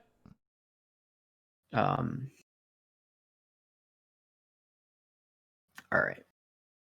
So I think we're going to see a full mulligan from Turtle, and I think we're going to see maybe the Galakron gets kept, but I think we're going to see full mulligan. And we've already seen C-Mac has mulliganed everything except for the Wandmaker, Yeah. and Jandis is kept. So that is a seeable keep on the coin. With the Shadow Step helping out. Yeah. So it's Yes. really good idea. So turn 4 is going to be a big power play turn for Turtle. And we get Soul Demon Hunter, or variants of it, for C-Mac. Yep. As previously mentioned. So, You don't take the one. let's see what one drop we get. hey, always double jump. Oh, always double jump, indeed. But in this case, it's not too bad. If C-Mac doesn't have skull, but have a skull by 7, he can go double jump into Skull Gul'dan.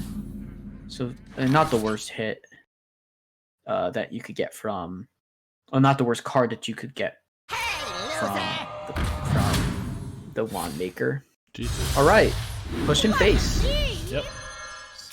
That is what this deck is going to try and do. It's a cheap, at least the double jump's a cheap spell. Yes. That the trash ball talking ping slinger. Yeah. Marrow Slicer here, easy. Yep. 1/4 or face. Yep. Job's done. So C-Mac's gonna try and turn this into a face race. And it's just gonna be up. It's just gonna see if Turtle can actually. I think Turtle has the gas to keep up pretty easily here. Picking up a lot of Cabal lackeys when you're sitting with Jandis and Corruptors in hand, Jandis and Faceless Corruptor in hand is really pretty nice. I was gonna use that. Interesting. Okay. We're gonna get a big Edwin this turn. 8/8 Edwin. Yeah. Maybe even bigger. I think Preparation was used. It Oh, looked okay. like. I did see prep fly out. Yeah. So 10/10 Edwin on board. However, there is a card on the left side of C-Mac's hand that deals with that pretty easily. What And is draws. that card? What is that card? Consume Magic. 1 mana Demon Hunter spell. Silence a minion. An Outcast draw a card. There we go. and with 1 Soul Fragment in deck, there was, I believe, 2. That Shard Shatter Mystic Yeah. of great use. What makes something Comes this barrel. Yeah. Yeah. Oh my goodness. Wow. Okay. What so, choices do you have? well, that was a pretty obvious snap pick. Skull on 6. You play that. There's a good one to use for. Yeah, and now we're going to be able to put more souls in deck. There's an option to not put souls in deck, but there's no reason to not do it. Keep punching face. Yep. Seeing that the obelisk is on board, you're gonna now see that it was only there for a small time because it got turned into a 4/4. Yeah, that's quite a lot. And the C-Mac is still unsure. I probably knows that 5/5 wasn't picked. Right. But he doesn't have 100% confirmation, and now double jump is a dead card. But we're gonna see Penflinger. Probably double Penflinger. Maybe. Gonna also play the Marrow Slicer as well. Marrow Slicer to clean up the board with a Blade Dance here, perhaps. Possibly. I think he's just Definitely trying wanna- to figure out Does he Yeah. waste the pen flinger on?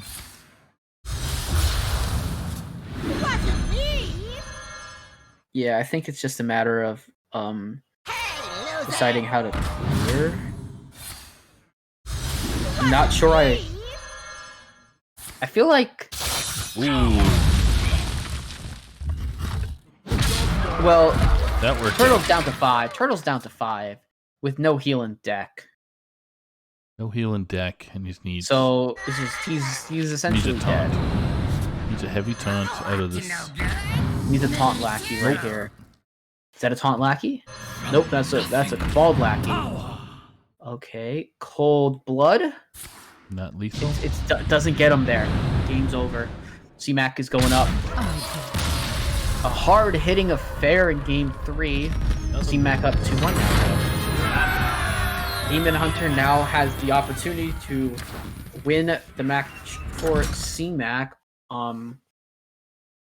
In what should be a mirror, and if the mirror is if the mirror isn't one, then I believe CMAC has a paladin left, right? Yes, he does. So Turtle. So either way, CMAC is in a nice spot because Paladin versus Demon Hunter is very Paladin favored. This ends now. And if he wins here, then it's a 3-1. Me?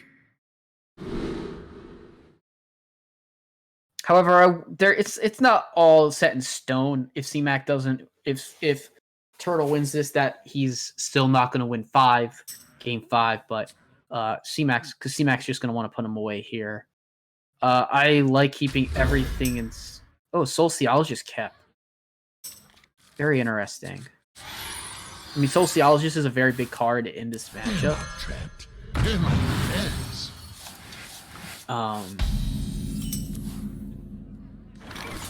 But I think I would have liked potentially keeping the Chaos Strike. But good hands from both players, honestly, to start. We do see so the Eldrazi Warblades going in the hand is pretty nice for Turtle, having the ability to heal later in the game using with lapidary turns. Gonna be very helpful. Brushy giving me some grief in chat, but that's fine. Yeah. He likes to do that. Keep us lively. Twin Slice picked up here for Turtle. And Kane picked up for CMAC, so that's gonna be nice. Just for some top end damage. Yep. There's no real. Both players do have Kane, and they're both gonna probably try and use them to close. But could also use it to clear something like in a militia play, or something like that. So Turtle able to get the first Marrow Slicer out. CMAC quickly responds with his own. Yep. He is 1 damage ahead currently. However, he will not be after this next turn. You see a Twin Slice in hand. Ooh. And Altruist. Yeah. So his deck running Altruist. That is some decks have been bringing Altruist lately. I like this. I like the Kane here. He will find out that there is indeed a Kane on CMAC's side here, I would assume. Yep. Nope. No. CMAX. Okay, so I think now it's the Glaive Bound. Adept could always attack and coin it, or we're gonna wait and just coin out the Militia next turn. Okay, this is exactly why CMAC kept Sociologist. Mm-hmm. Is because the ability to just drop it for 7, essentially a full board. Nope. Blade Dance, Clear. okay. Yep.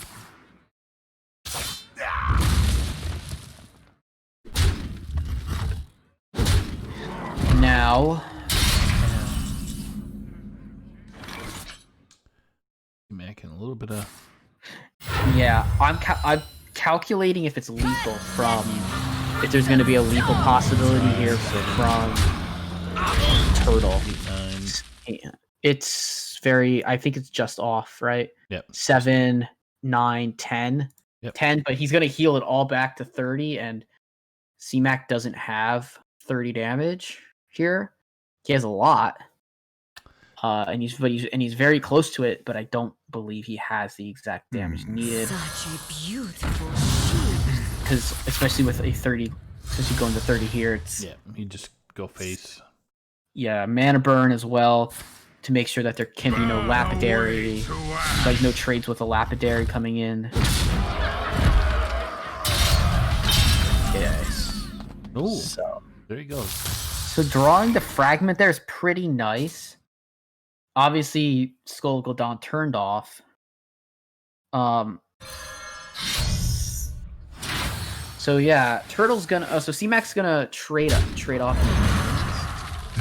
Gonna put more frags in deck to have more opportunities to draw.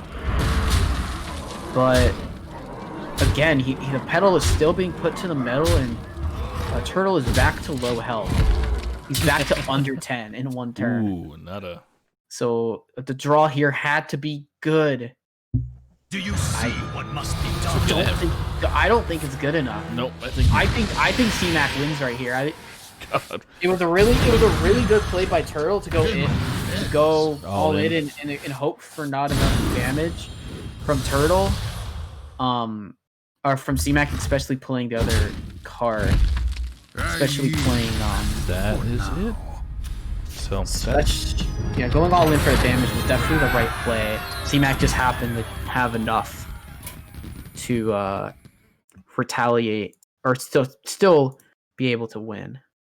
So congratulations to CMAC. To CMAC and to the Wild Aces yet again for now winning 4 out of 5 matches. The last one to be played, Darter Binks versus Bill Snyder. Try to get CMAC in here. Then we can get on to then we'll have our last match afterwards. Yeah. Yeah. We'll continue on.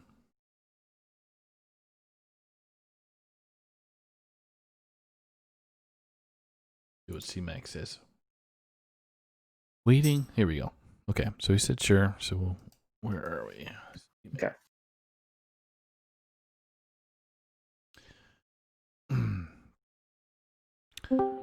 There he is. The man of the hour. Greetings. There he is. Greetings. We missed it when we tried to phase you guys into the first match there, so weren't even 100% sure you guys were even playing, but I want to congrats to you and all the wildlings over there, the Wild Aces. So, thank you. And tell us how you navigated through your match there.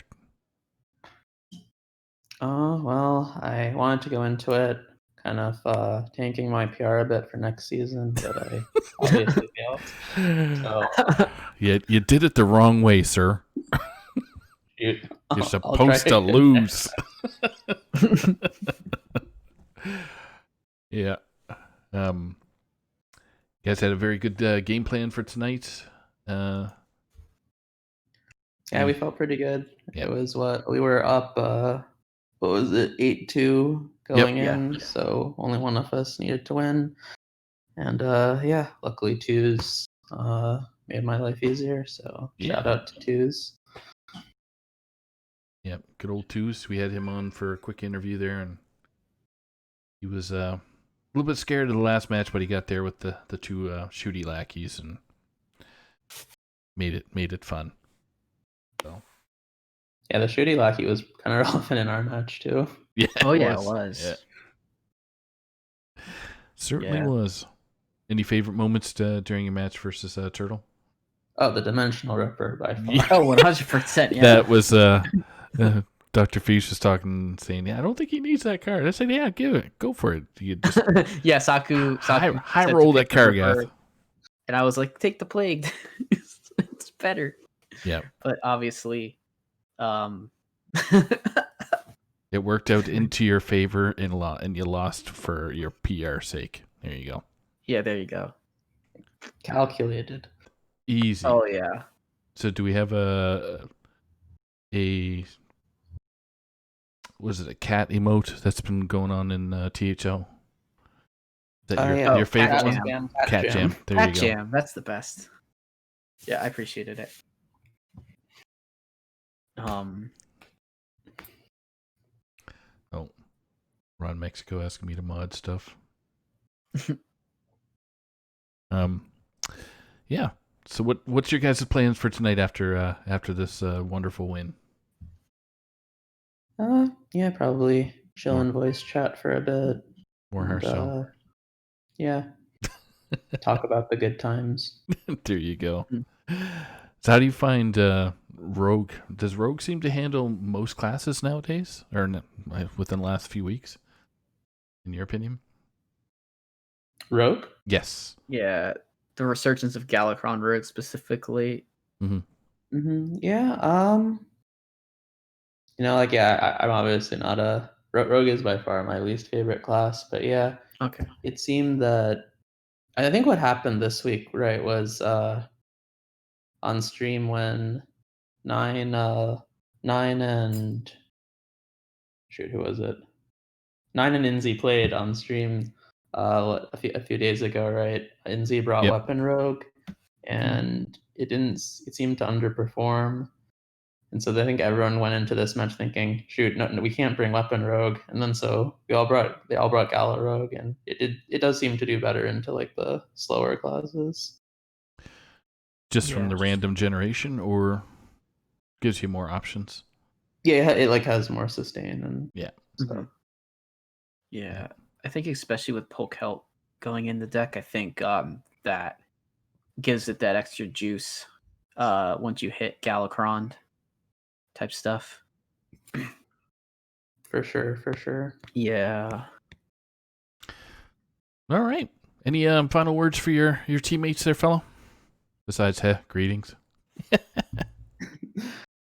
Greetings. Yeah, no, shout out to my whole team. Shout out to Tues. Shout out to Bill. Shout out to Nine. Shout out to Zio. Yeah, couldn't have asked for a better team. Mm-hmm. And who teched the most this season? Who teched the most? Yep. Or prepped, I should say. Prepped or teched the most. That's a tough one. Yeah, I know. I'm gonna say Tues just because not that any of us really prepped that much, but I think he was the one that prepped the most. There you go. Yeah. All right. Well, thanks for joining us on stream, and thanks for chatting with us for a couple minutes before we get these other two Hearth Center players to duke it out. Oh yeah, my uncle's playing next match, right? That's right. Yeah, that's right. You just say go. I go need to make up my mind. I hope he has a good game. Yes. Yeah. He brought Shaman, so at least he's 1/4 of the way there. So. Yep. Easy. Easy. He's got a free win. There you Although go. Donde also brought Shaman, so is that a free win for both? No, because he's on the board. That's probably why. Oh, that's right. Yeah. There's stipulations. So. Yeah. Thanks again, CMAC. Enjoy your night, sir. You too. Later, guys. Take care. Later. Take care. All right. Now we can get on now with the show. The Battle of Hearth Center. Yeah. Everyone's favorite Uncle Tuna versus Donde. Looks like both players are preparing to battle Friend. I don't know if they've been that way the whole time or if they came back and did it now. Yeah, they just did it now, so that's fine. Okay, cool. So Donde said, if you beat me, I'm defriending you, blocking you on Twitter, and banning you from Discord. So. Oh, well. Scorched Earth. So there we go. Scorched Earth, little yeah. little incentives being thrown down on this match. Yep. Just a quick review on our decks is the Paladin, Priest, Shaman with the Warrior band for Donde, and Brushy has Mage, Priest, Shaman with his Rogue band. Yep. We'll see Are they in? Nope. They're battling they're a friend not. in a sec. Yep. So, as We'll soon as give them they a sec. jump in, we got Brushy on the left, the right-hand side, sorry, versus Spectate. Mhm. With Don Delicious there on the left.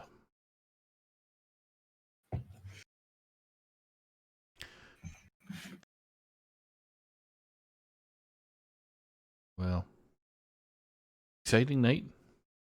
Yeah, exciting night so far. And again, just to recap, we're going into the Pro Series match. So Right.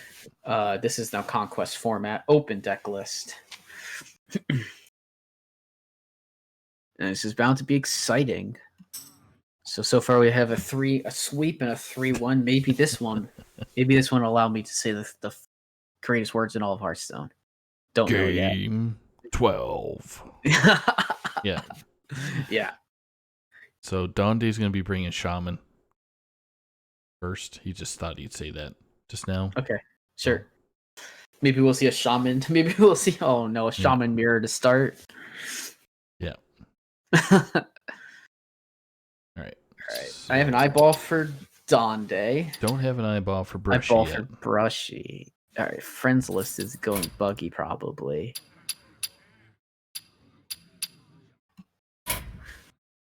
No, I don't know what's going on here. I just don't think Brushy has his spectate on. Yeah, he's new. He's new to Hearthstone. Oh, there we go. Yeah. Oh nope, he's got it on now. Thank you, Brushy.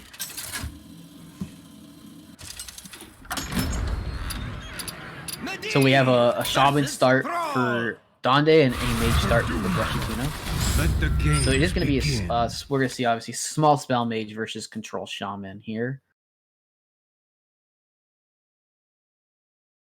All right. I'm not sure. I don't know many Shaman matchups. I just know that Shaman does not do well on ladder. Yeah, I think this is like a control-ish type Shaman from Donde side. Played against it a couple times so far. Mm-hmm. Hate it, but it's bringing out Nothing can stop me. the Nothing. 1K win Shaman for Donde. Nothing. Great can portrait. Stop me. And Medivh out of Brushy, also a strong pick. I think we're gonna have to squelch both these guys. Yeah. And look, they're trying to battle themselves to see who's got the most gold cards. And right now, Brushy's winning. Nothing can stop me. Nothing. Brushy's letting it go to Oh, he's rope. going to rope, man. Damn. Oh my gosh. I don't know. I mean,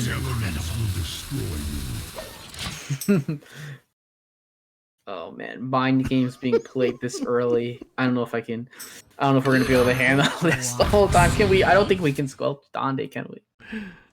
That's fine. It's okay. Nah, just some friendly banter between the two. Yeah. Our two heart center peoples. Cram session from Brushy. That's a mana cyclone and a violet spellwing. So we're gonna get to see spell generation out of Brushy still. But we will not see a 1-mana evocation as you see in Tuna's hand indicates he has a 2-mana evocation now. Nothing can stop me. Interesting. Okay. Nothing. Thanks, Uncle Nothing Tuna. can stop me. Nothing. So the meme dream That's is alive. incredible. Yeah. And sadly, we are collateral. No, I'm kidding. Donde's But- collateral. He's gonna play. Yeah, I know Donde has to play against this. Oh, he did rope. All right. All right.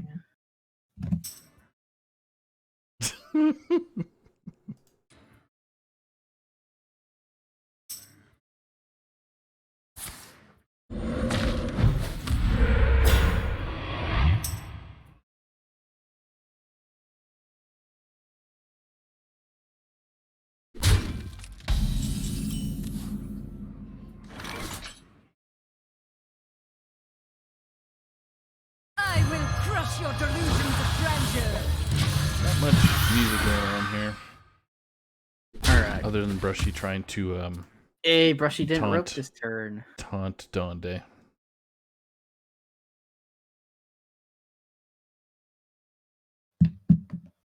All right, so we did not see a rope this last turn, and so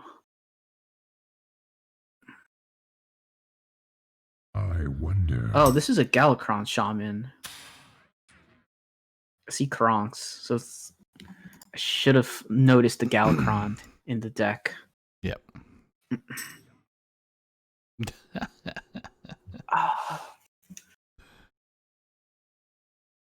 It's so weird. He's not I really wonder. running. Like Donde's not running many activators. I don't know what this deck's supposed to do, to be honest. I would have expected at least a couple of Ooh. inversions. 3-2. No 3-2. Oh, last one. Last one feels That is- bad. Brushy was happy for 2 seconds.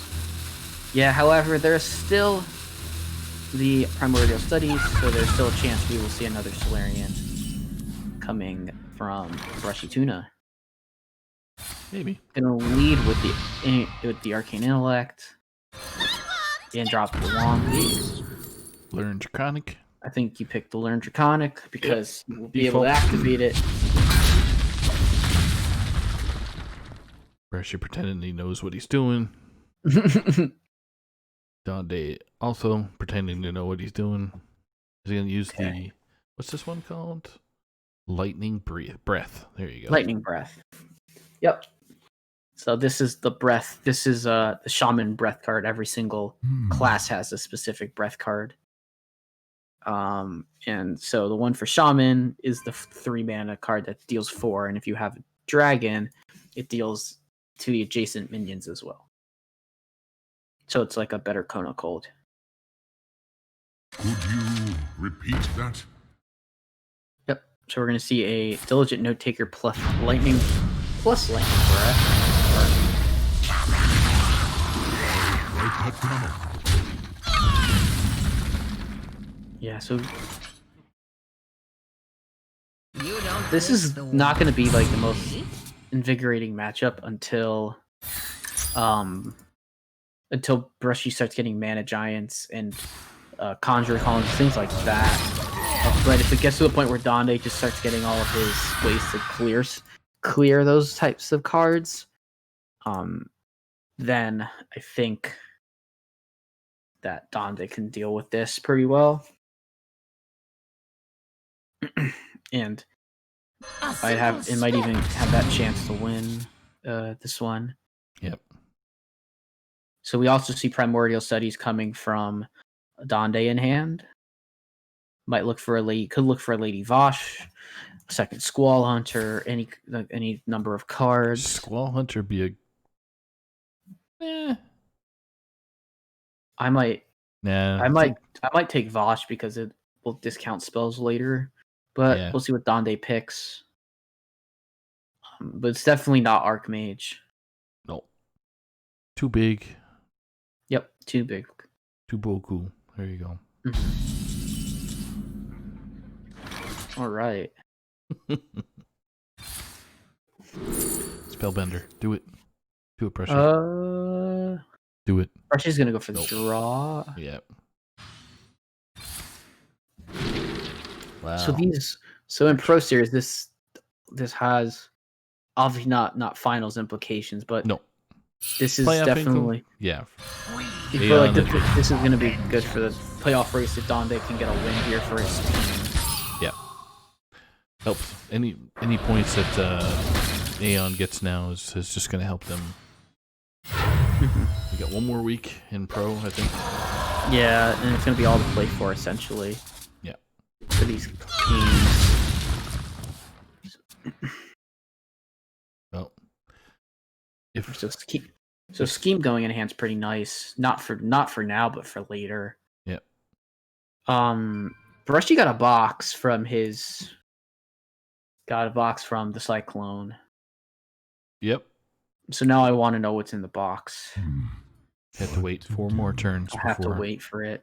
Yep. Yep. And then hopefully we'll get to find out what's in the box. Water is life. So Vosh is going to come down and we're going to see a nice little Lightning Breath. Could have even played the Diligent Note Taker on top of it to get more Lightning Breath, but I think the second Note Taker is going to be saved for a better spell at that point. incredible. Hey, Justin, Donde's plan is just to kill Raz. Oh, so that's a clutch burn. From that. Well, that's okay. That's not a good result for Brushy, obviously. But if you're looking at it from Donde's side, then that's a really nice minion to go away. Yep. Yeah. And even though I tend to have allegiances towards AEON, with Neji being on the team, I can't, don't. Yeah. This is still no bias, essentially. It's just all kinds of bias. Brushy has no love for Donde. He just wants to see him. Brushy wants burn in the old prediction totals for Hearthstone. Yeah. Nothing. Surprised they haven't squelched each other yet, but Nah, they won't. Maybe Donde squelched Brushy. I don't know. Maybe. I wouldn't be surprised if Donde just sit in there laughing the whole time. Either. You don't take the wand. It's incredible. Okay. Wand Thief coming out. Do you really want to go through? I mean, I guess you can go through your deck more, but I might even take the Ice Barrier here. Even though there's really no reason to take it. And Mirror Image is probably also fine. Nope, he's gonna go for the draw card. I think you take either Lab Partner or Amplifier. Starscry is not that great. no. But more ability to get spell damage is nice, even with your Ross burn. There is a Conch Calling and a Mana Giant in hand now, so Brush is gonna start being able to apply some pressure in this. But in the scheme, Haggith's scheme is slowly building up its damage. Witch's Brew drawn is good for Donde, obviously. That allows him to hold it for later when he needs to heal a bunch. With the ability to heal 20 in a turn. So now with that last Lightning Breath being played without the Diligent Note Taker, there is no more Lightning Breaths for the game. I could even see Donde playing Note Taker with a Witch's Brew to just get more and more healing, just to keep himself like pretty much near full health the whole time. Oh wow! He got both of the cards that allow you to keep attacking if you kill a minion. Do you potion it? I probably would. Or maybe he's looking to conjure after. Who knows? No, because they're just 1-mana 1/1s, I think.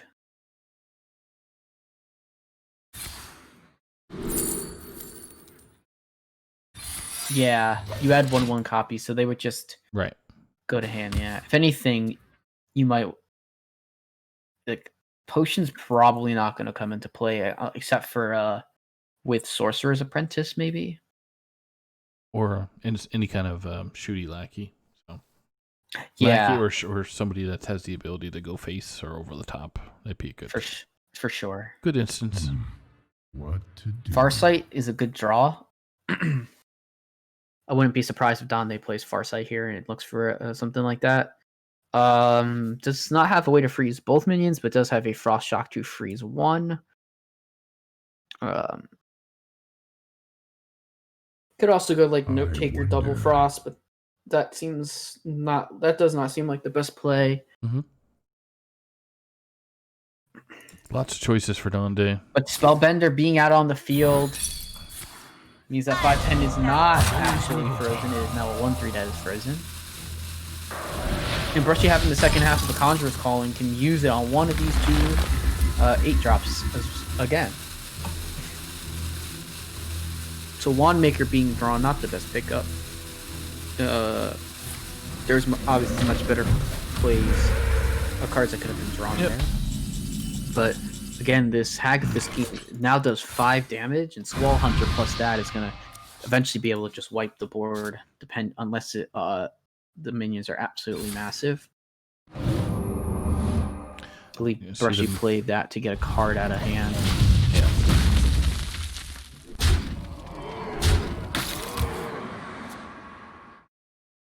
All right, Instructor Fireheart has not been drawn.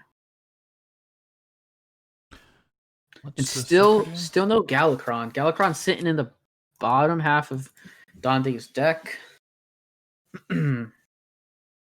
While not massive to pick up, while it's not like something you're 100% like needing, the Kronks that comes with it is going to be big. You don't pick the wand, silly. Okay. I am the storm of your demise. Gonna go and clear the board completely. Forked Lightning. Nope, never mind. Forked Lightning is not a board clear. Box coming out. I do not think a box is gonna come out. Ooh. Oh my gosh, Tuna. Tuna is Rolling. getting some nice pick. Maybe not getting the absolute best hits, but definitely getting some good ones. The Dreadlord is a really good 8 drop that he just got there. Yep. I think you could Potion of Illusion if you wanted, but I mean, again, I still don't think there's a reason to. Maybe you go for some form of an evocation play, but I don't really think there's even much of a reason to do that. Yeah, throw Jandis out there, see what she does. Yeah, I think J-Bar is probably the best play here.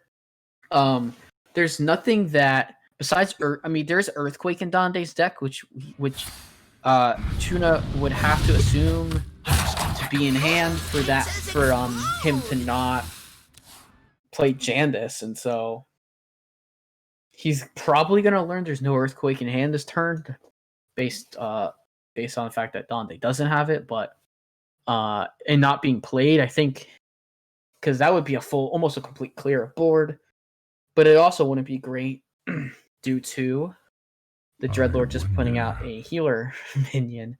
Yeah. I think Donde could just decide to Witch's Brew, but I don't even know if Witch's Brew gets in there completely with an evocation in hand, ability to find over the top damage. Just the not finding the Galakron to activate Kronks didn't help a lot. Diligent Note Taker Witch's Brew is what Donde has chosen to play. Will heal out of range of dying to board. You just gotta be careful not to activate that new spell. That'd be pretty bad news. Misclick. Oh yeah, that'd be bad news. Yeah, we're gonna see Tuna empty his hand and then go for a mana Cyclone. Is he gonna Cyclone here to look for over the top instead of and then maybe go to evocation afterwards? Apex's Blast drawn. Is that lethal? Yeah. Apex's Blast is not lethal. What is it, 6 right now? Yeah. It's 6, but there was no way to play the other thing. But that's gonna do it. Donde, I don't believe can heal. Yeah, you can heal. Actually, well, Donde can heal to 21. Yep. He's gonna. Donde can heal up to 21, so it's not over yet. I shouldn't be so quick to say it's over. But the evocation is still in hand. Double Potion of Illusion is actually in hand, but there's no reason to do that. I was just gonna say you can probably get a couple 5/5s with the 1/1s dying, right? Yeah, if you Potion of Illusion and find a way to, and you just have to ping off. Yep. The your Dreadlord. That'd be interesting to see if it'd be Brushy does that. interesting. So Donde is just going to take the full heal. Fireheart is also a possible out next turn. Mana Giant being drawn, that will most definitely be coming down this turn. Mm-hmm. I would expect to see Mana Giant, maybe also the Sorcerer's Apprentice as well. Oh, we're gonna see if the hand get filled up. Dreadlord taunt. Okay. So Tuna's just taking his best bet. There's no way that Donde has any more heal to keep himself in the game. He would be right. Fist of Ra Den coming in a little too late. Fireheart's gonna come down. Earthquake. Does find an earthquake, but that I don't believe that'll do it. Obviously. No.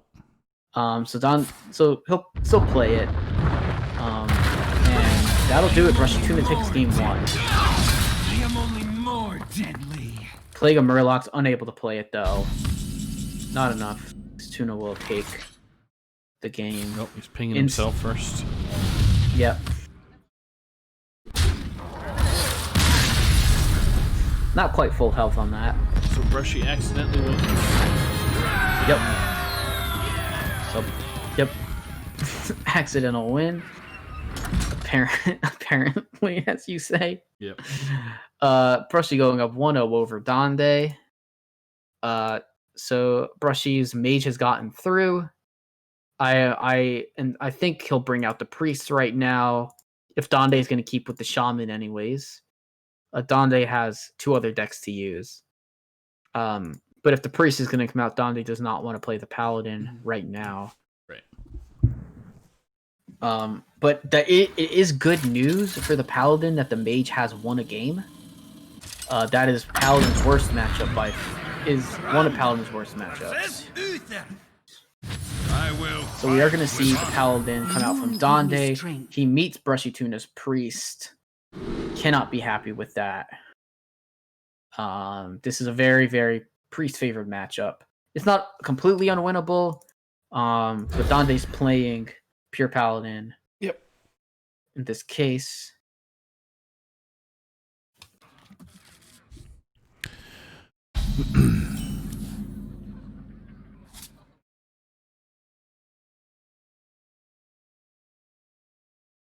Big turn here for Brushy. So let's Draconic Studies here for a quick sec. Mm-hmm. So against priest, pure paladin is pretty unfavored. Didn't even get to see Brushy's choices there, but you know. Yeah, it's a bit closer. It says explode! It's a bit closer to even-ish, I guess. You will regret this. By the holy light! Brushy just being Mr. Nice Guy and healing Donde's face. Yep. No more Mr. Nice Guy. Yeah. Unfortunately, not playing as Anduin, so could not tell Donde that the light will burn him. I expect Donde to play the Goody Two. I think 2 shields is definitely the best play here. Mm-hmm. For all. For what it's worth. Mm-hmm. The best defense is a great defense! But this is a nice curve for Donde. He can coin out the Truth Seeker into either into like a blessing on 5, blessing of authority on 5. However, I see the steel combo here for Brushy, the Cabal Acolyte plus Wave of Apathy. Mm-hmm. I think we're gonna see the Pyromancer. We see the Pyromancer play. We see Hovering Raised Dead gonna play the Radiance. Gonna opt to remove all the minions and just get a Wand Maker back to hand. Which The is only kind of minion weird. left alive is the Lab Partner. But removing the 4/2 is really nice here.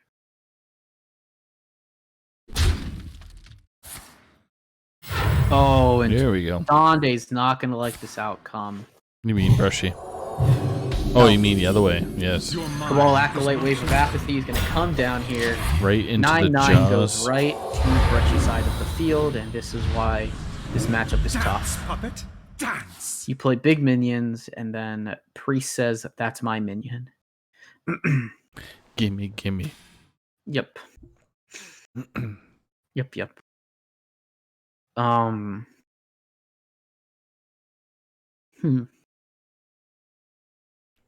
what's Donde get to play right now? Truth I Seeker. wonder. Yeah, True Seeker or Pupil are two separate plays, and then there's possibility of playing like Aldor Attendant plus Lightforge Zealot, and then you're gonna clear the 2/4. Can also opt to just heal his face as well with the Food Doctor. Someone call for the Doctor. He's gonna get mindless on that 9/9. Actually, no, it won't be a 9/9. So Brushy's just going to hit face. Yeah, he's gonna hit face with that, but he's also gonna Mind Vision and find a Truth Seeker of his own.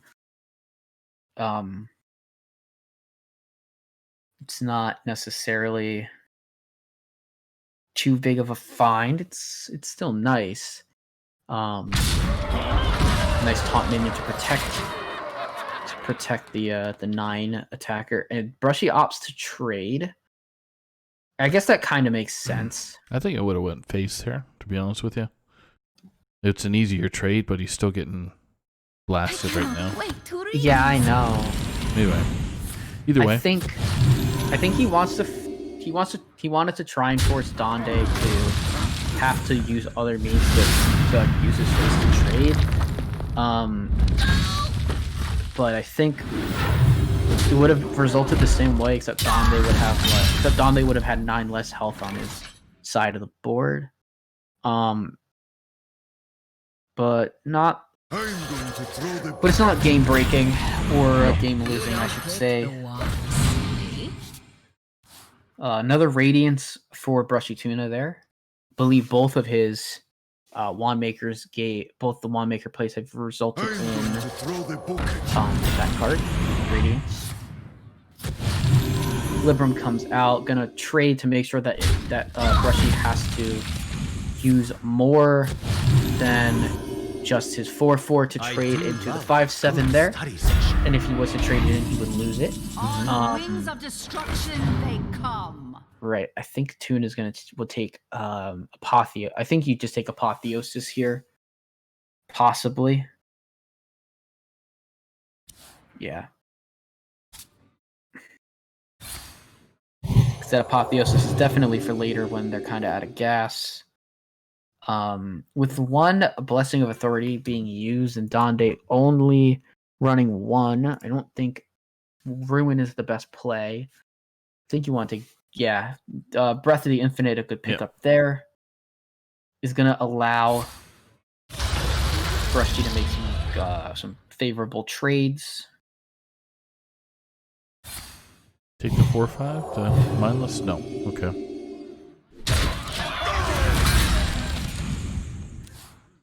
Oh, okay. Oh, a Carge play? Yeah, I didn't... Oh. Yeah, the Pupil would have been a good pickup for that. Honestly, I agree. For the mindless, carry or carry? Mind Flayer Carge. Carge, there you go. Yeah. A lot of these cards have really difficult names to pronounce. Like there's... Well, if Donde chooses to do so, he can do the late Liadrin. Yep. Not opting for that? Nah, I think you're gonna want a 0 mana Pupil plus that. I think, Donde is just gonna be going on top decks from here. There's no... I think Liadrin I feel like you would want to save Liadrin for your Libram of Hopes to be able to bring those back. But maybe this matchup doesn't need that. Maybe we see a bunch of Libram of Wisdoms come back to hand and just start being able to push damage with them. Galakron coming out here from Brushy. No invokes came out. So far, it gets the best possible hit. Yeah. Now it's going to allow Brushy to trade and kill remove the 4/2 from the board. Libram of Justice drawn. It's going to be useful for later for sure. But for now, it sucks eggs. Yeah. I can honestly see Donde just hero powering and hitting face for 2 and then ending turn. I wouldn't be surprised if he did that. There's also obviously you can always hero power plus Leodrin just for some presence and to put more stuff in your hand.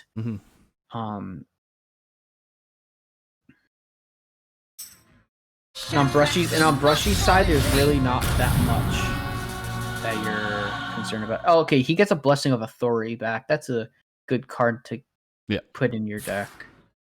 Gonna slap a bunch of Librams on. Puts every single Libram of Wisdom on that minion. He is very fortunate that there is no way to steal it in hand currently.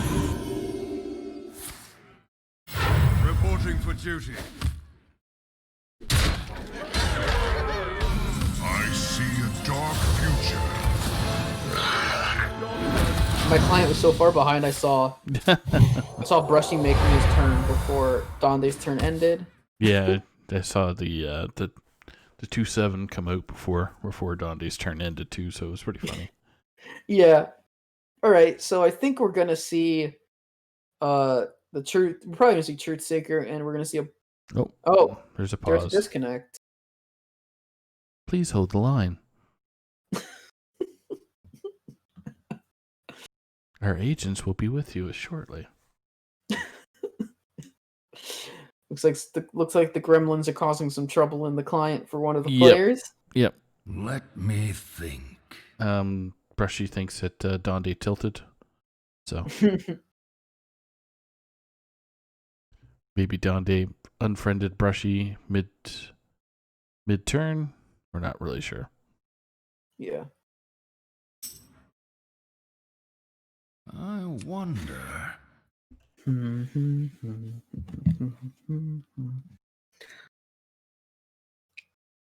But when we get back into gameplay, I think okay, we're back into gameplay. Yeah, but after this one, we're gonna have to. Oh, never mind. Yeah, it's probably Brushy's hotel. Probably internet. Brushy's internet. Yeah. I think Donde will very likely either go with the Truth Seeker plus an Authority, or is going to play the Libram of Justice this turn and just get rid of all the minions there. All right.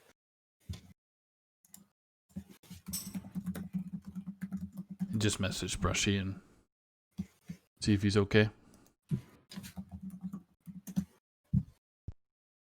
Please hold the line.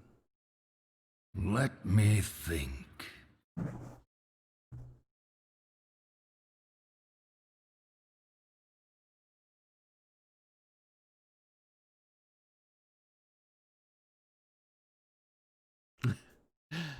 It's quite interesting when this stuff happens, when a match gets paused.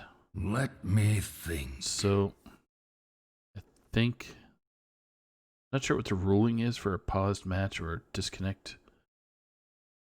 I don't know if it's 6 minutes or 7 minutes. It's an automatic game, but I think in the interest of our content and such, just double checking the rules here real quick. Oh, look. Because Brushy disconnected, he is automatically disqualified. Okay. Are you there, Fish? I wonder. Test, Fish. Maybe it's me. Do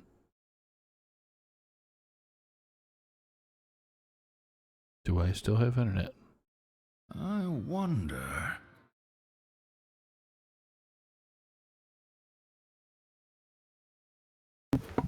Okay. There we go. There you're back. Okay. I'm back. Oh, they're still going. Thought it might have been my internet that was causing the crash, but it's not. Oh, okay.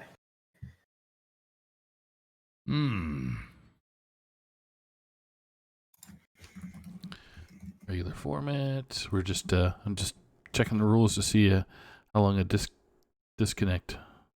I believe it's 15 minutes.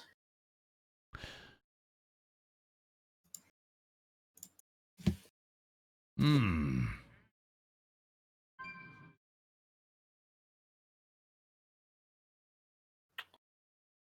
This is quite unfortunate, honestly. Yeah. You're on a roll. Yeah, this match was going pretty well.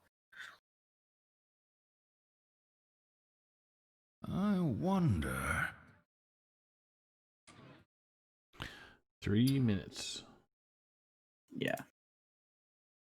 So to recap this so far, we are currently in game 2.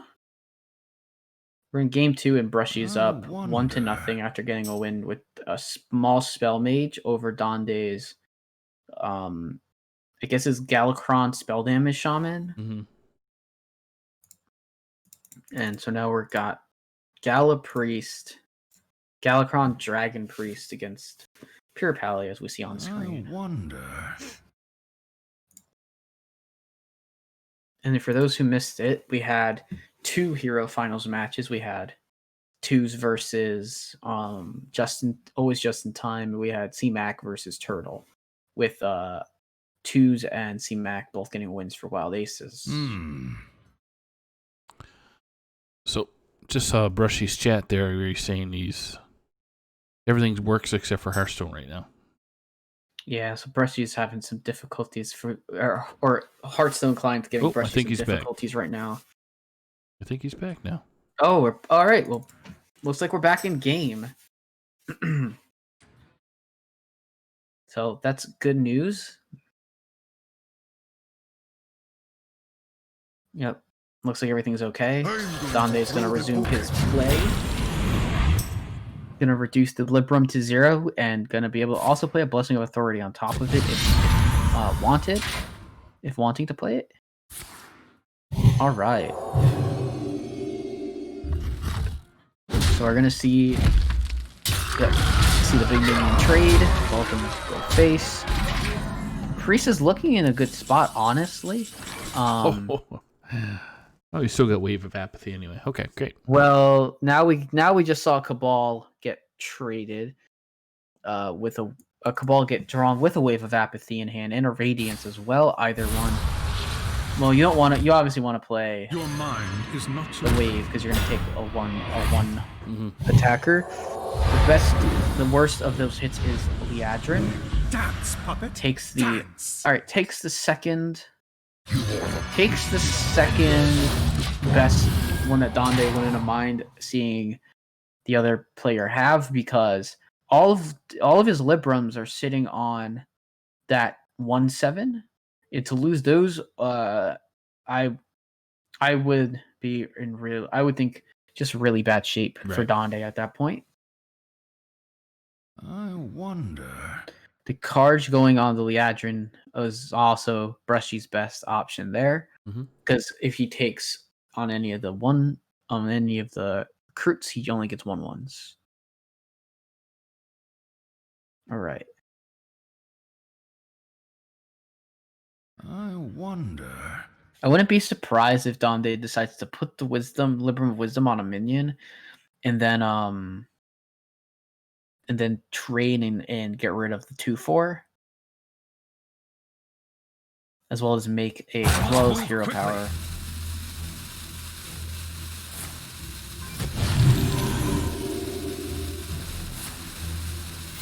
Reporting for duty. All right. Yeah, it's a good alternate. And it's also going to bump there because it'll. Ooh, Apotheosis is good.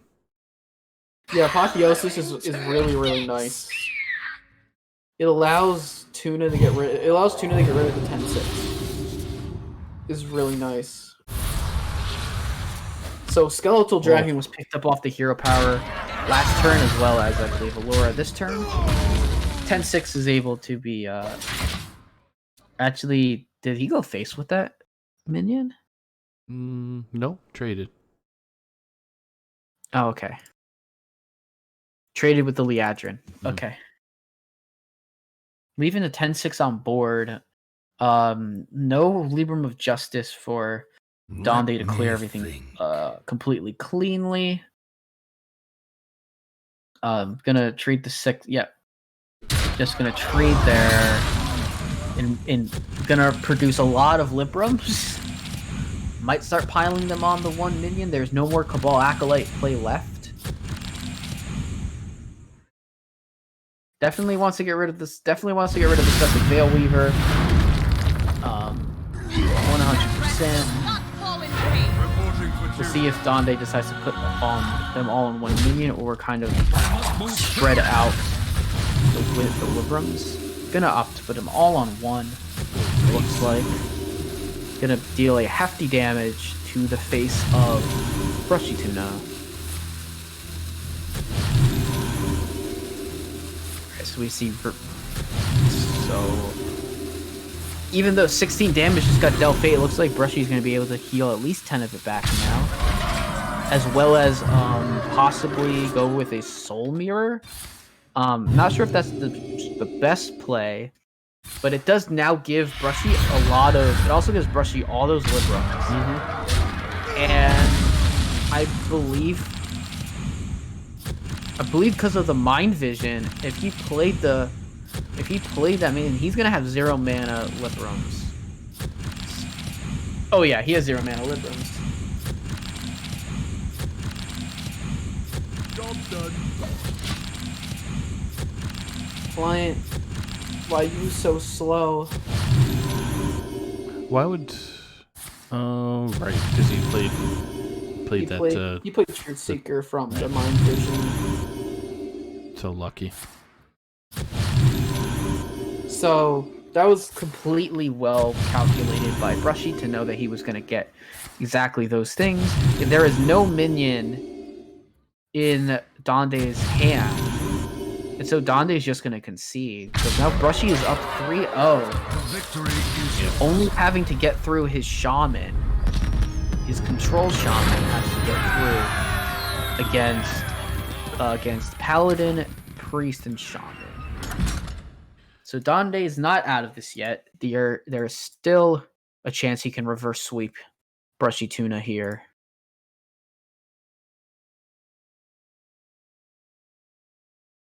So now it's just trying to find the best Shaman. deck, the best deck to play against. Yep, Shaman versus Shaman. The See what Shaman, happens. which I kind of. I mean, oh, my game has been disconnected because of the actual disconnect that happened. So I will quickly. I'm disconnecting myself. Yep.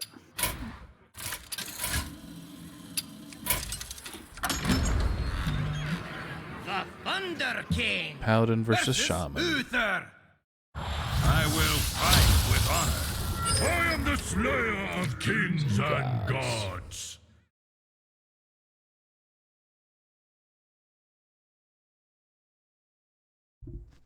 And Donde really liking his 1,000 win hero portraits. Mm-hmm.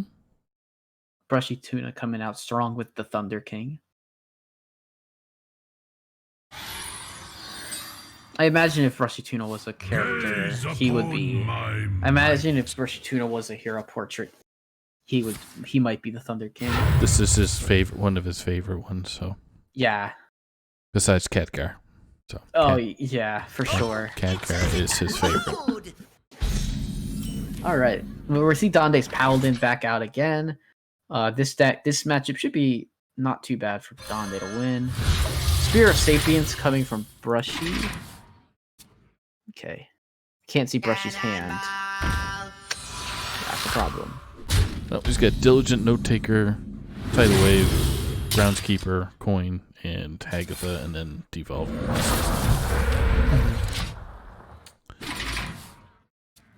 So I'm just gonna try again to load in the match so I can see both the players.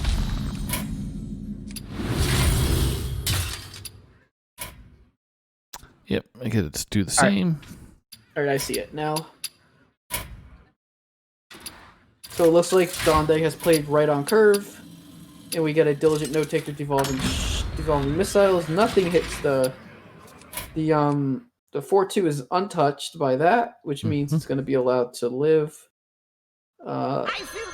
Into a Light Forge Zealot on 4. Donde playing perfect curve stone right now.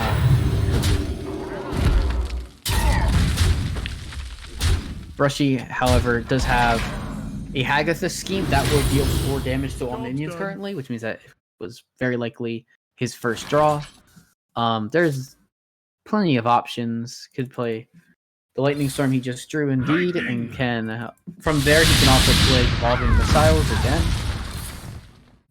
Or he can just Torrent the 4-2. Yep. That definitely felt like a power move by Brushy to assert dominance, to deal 8 damage to a 2 defense minion instead of devolving missiles it. But I guess there's also later stuff that he's gonna want to devolve. Ooh. So Brushy can decide if he wants that or not. Not gonna be able to play it without coin. So I think we're gonna see a coin groundskeeper. Yeah.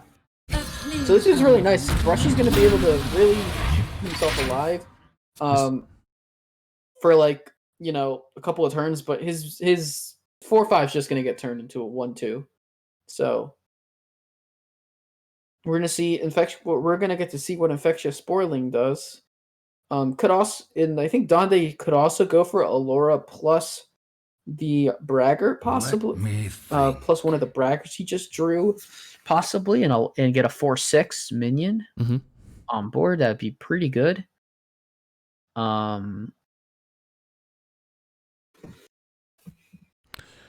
Yeah, and no matter what happens here, Donde is going to be able to deal 8 to Donde. Or Donde is going to be able to go 8 damage to face.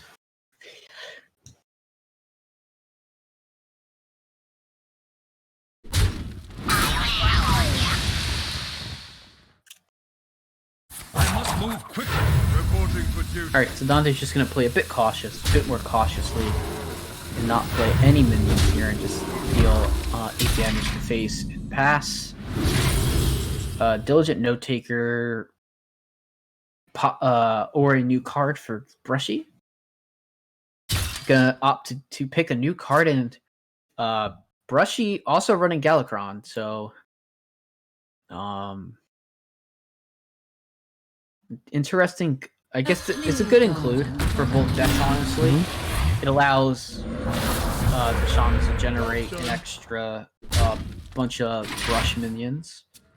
That pickup is pretty good for Donde. Can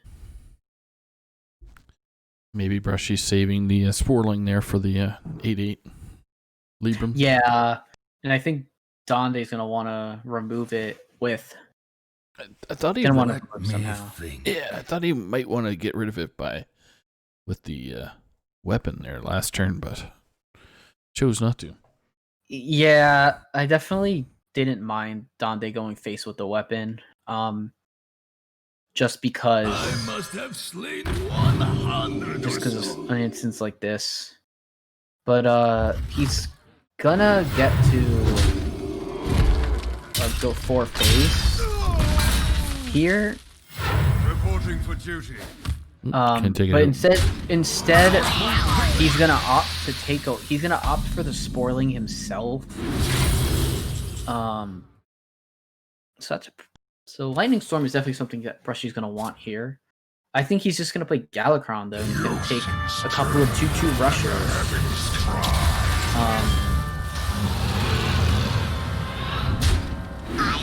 Just gonna trade and make a 1/2. I'm gonna trade the other 2/2, and now we've got a couple of minions on board there. That's pretty good. I think you can go Allura plus First Day and see what you get. Become the hero this world needs. Greatness calls. Footman plus Spellwing, and gonna get a level of Wisdom on your minion. But doesn't it negate it? The Libram? I mean, if it goes, I mean, If the Sporling hits it? So Donde's gonna have to very likely remove it. He's gonna have to probably use this. He's probably realizing that he's gonna have to use the 4/5 into it, unless he doesn't care about that Libram. And he just goes 4 face. I would look at playing at least the footman to force more trades, to force the 2-1 to trade, I think, before the Sporling gets used. Time's burning. He's gonna play a hero power in the footman, and he's gonna go 4 face. Okay. Let's see how Brushy decides to play this with the Sporling. Bald Sticky Finger, he's gonna opt to put that. Probably not bother to draw that. There's no reason to put that in your hand at this point. Especially when you can draw Kronks. Possibly. Mm-hmm. Maybe. And I don't think Donde's got any discounted Librams either, did he? No, he doesn't. He hasn't discounted his Librams yet. So when that goes, if by some chance the 4/7 doesn't get turned into a Sporling, that would be a 2-mana Libram of Wisdom in hand. So we're just gonna summon a 2/1. We're gonna go trade. Sporling gonna get rid of the Libram and gonna trade. Sticky Fingers is gonna be played for tempo. Could have even used Devolving if Brushy wanted to. We see the Hand of a Doll come out here. I think Donde's going to put that on the 4/5 very likely. Right. And even from there could create another 6/7 minion. I think you want to keep. He's gonna buff the Sporling actually. Okay. Not so sure I like that as much. There's your 5/5 on the 3/4. Okay, so we got. And you get the two left, like your. Yeah, I think that Donde wants to maybe make the Sporling a more appealing target to get rid of. But I don't know. I'm not 100% sure about this play. Maybe you want to play the Spellwing in that case. Earthquake is going to be picked up. Earthquake could be used here after using your hero power if you want. But instead, we're just going to see a Lightning Storm, so no more infectious Sporling this game. Mm-hmm. Neither player has to worry about playing around it. There's a Libram cost reduction. That's gonna be good enough to get Donde an 8/8 and be able to play the Violet Spellring. So Job's done. now I think we're gonna see the devolving missiles. And we'll see. We might see the devolving after we see an Earth. No, I guess not after Earthquake. Guess we're just gonna opt for the Hagatha's scheme to remove all the minions. So Brushy's starting to stabilize. Donde's not gonna be getting much through. No. For the current time. I'm going to throw the book. Definitely don't want to. I mean, I think Donde's gonna think better than to play the Blessing of Authority currently.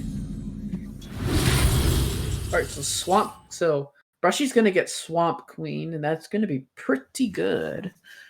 For him here, he's gonna allow him to create another minion and pick whatever spells. Devolving. Explosive evolution. That'd be pretty funny. He picked Runic Carvings. That's pretty good. That's really good. It allows Brushy to have allows Brushy to make a giant board. However, we see in Donde's hand he has Justice plus. He has his like equality consecration essentially.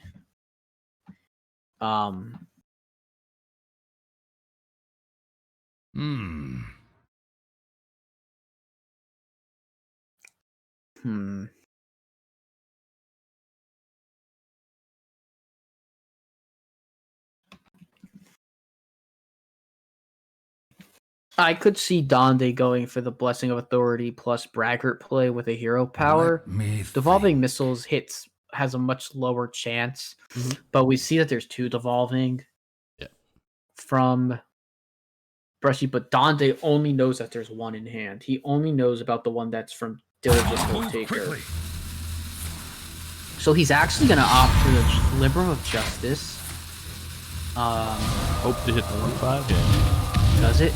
Yeah. Now he's pushing some good damage. Put the 8/8 on the 1/1. Yeah, could even play a Blessing.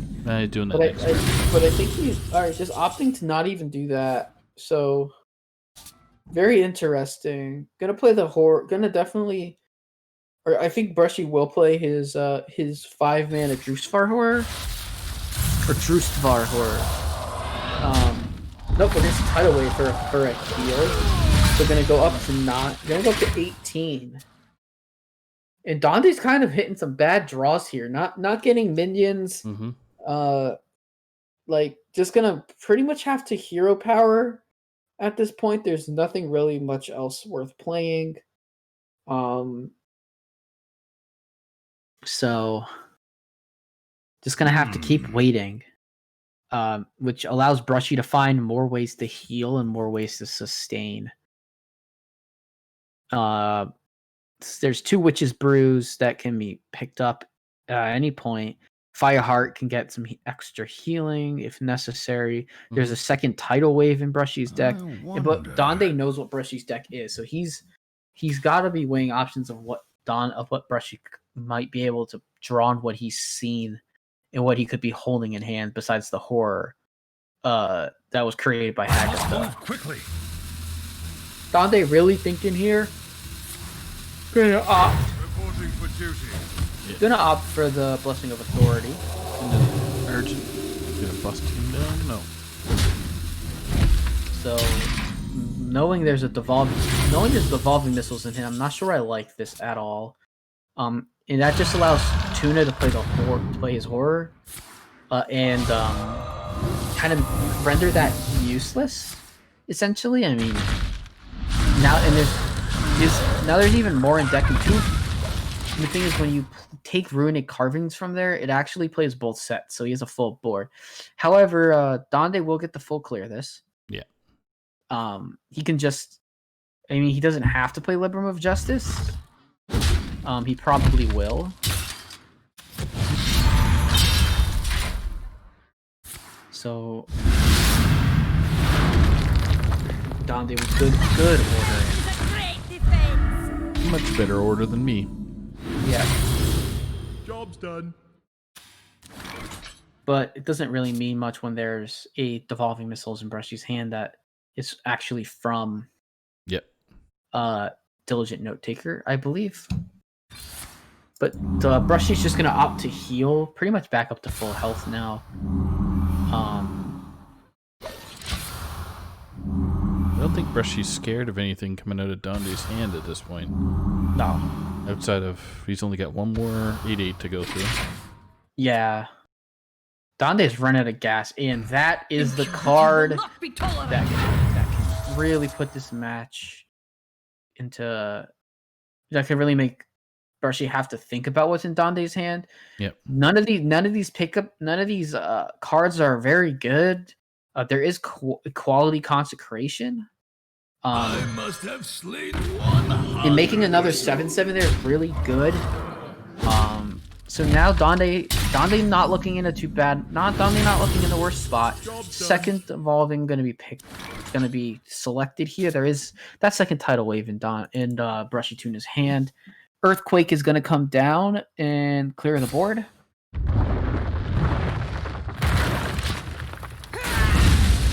So,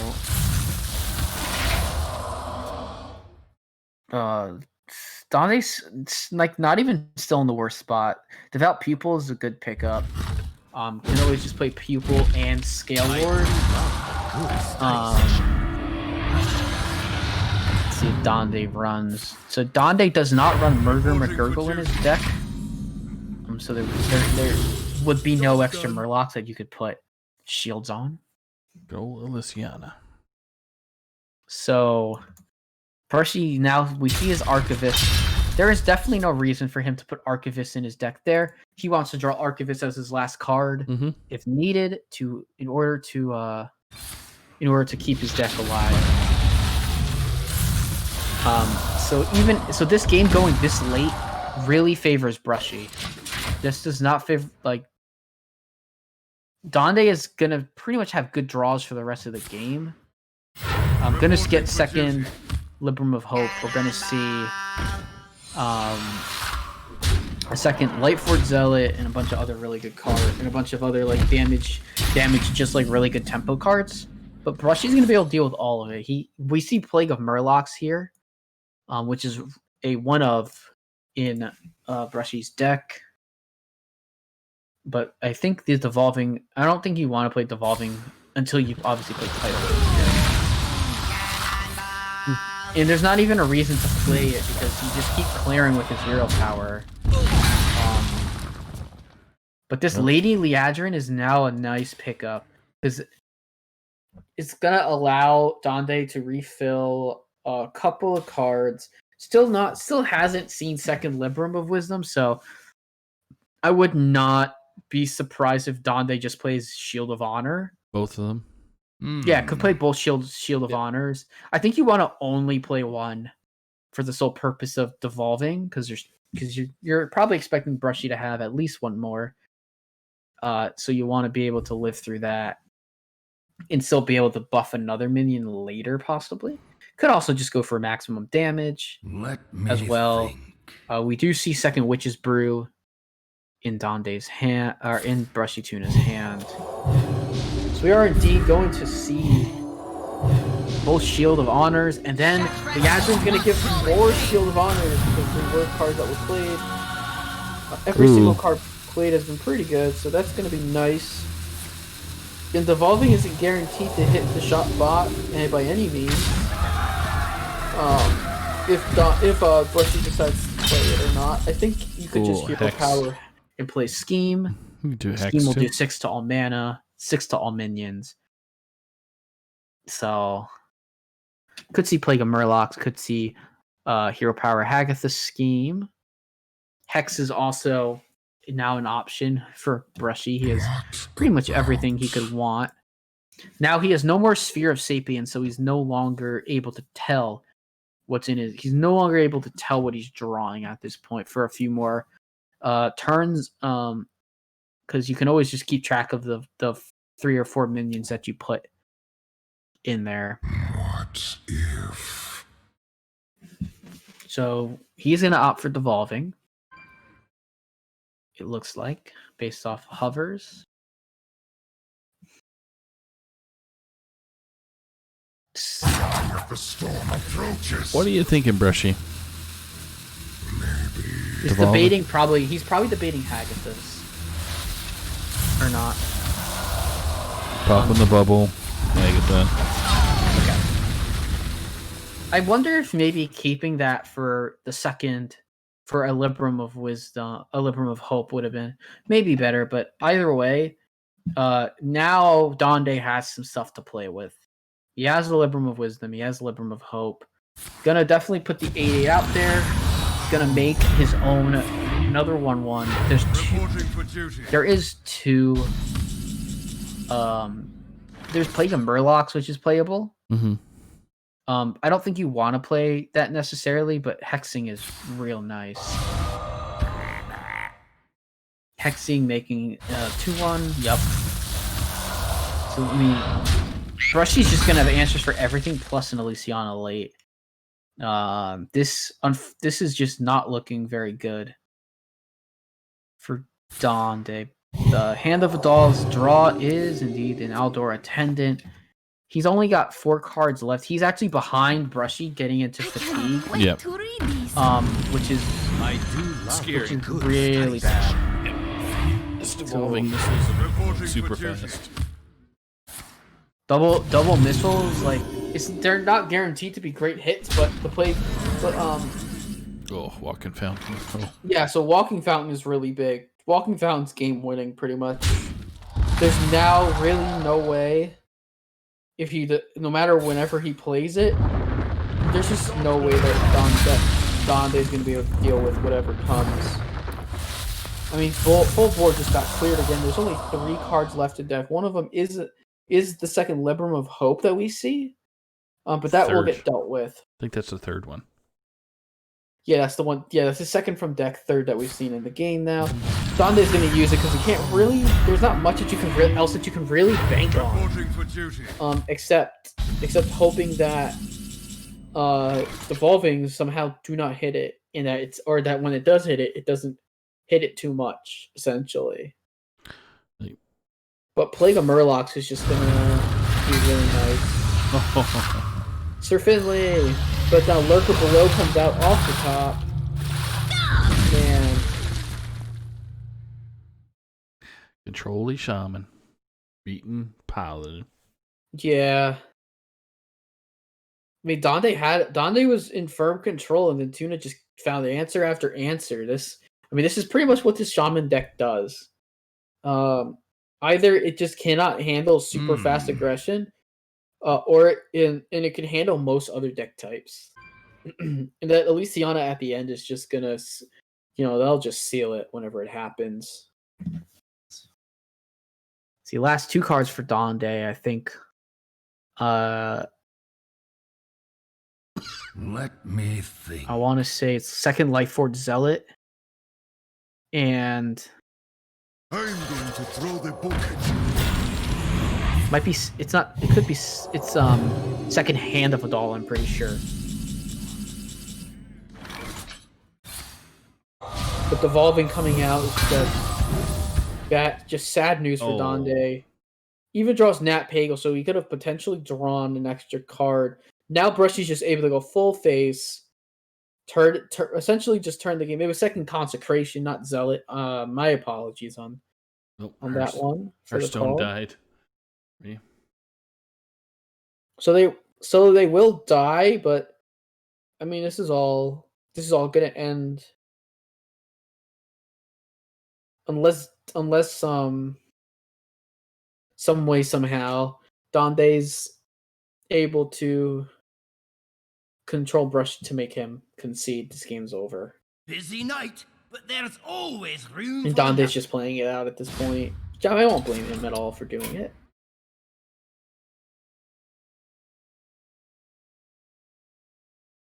But the last straw is Hand of a Doll, and there are no minions to put Hand of a Doll on, and if you do put it on, you're just fatiguing yourself. So pretty sure Donde's gonna concede here, but no, they'll play it out. At this point, Kronk's just makes this happen faster.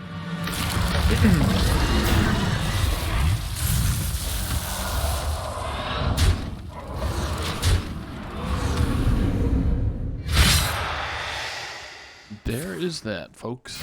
Reporting for duty. Yep. Donde is just gonna let Brushy win.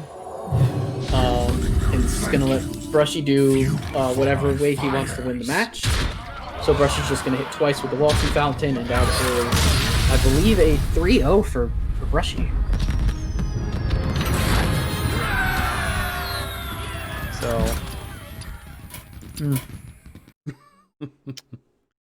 And let the craziness begin.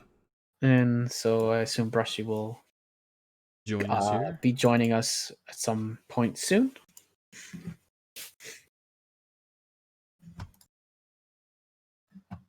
Wants to join us? He can. Yeah, if he wants to join.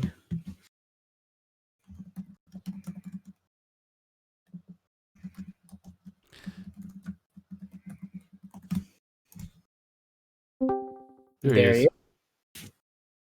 Welcome, Brushy. Congratulations. 3-0. Thank you. 3-0 against 3-0. Donde. What up, Donde? Man. I should invite Donde in here. I mean, Oh, you do what boy. you got to, man. If you want to invite him in, invite him in. I don't care.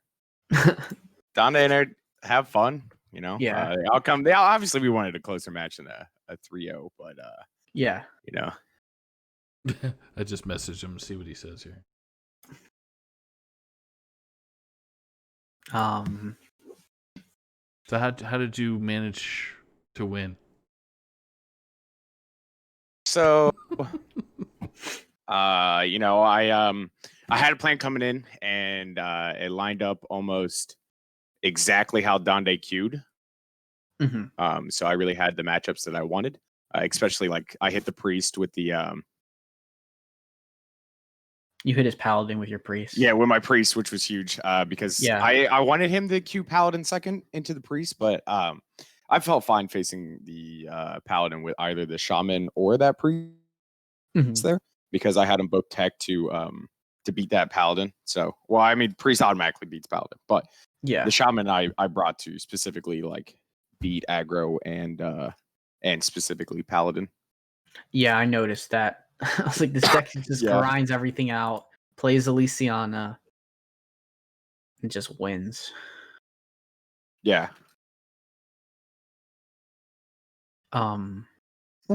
Sorry, Donde are still talking some smack. Through, John back and forth. Okay. Yeah. All right. Yeah. Man. You know, it felt good. I was scared there for a little bit with in that last game there. I mean, he like double shield of honored, and I was like, man, I can't waste AoE because I'm like, I'm trying to figure out what his reload is. And I was like, oh no. And then I like hit the hex and stuff, and I was like, "Oh no, I'm chilling.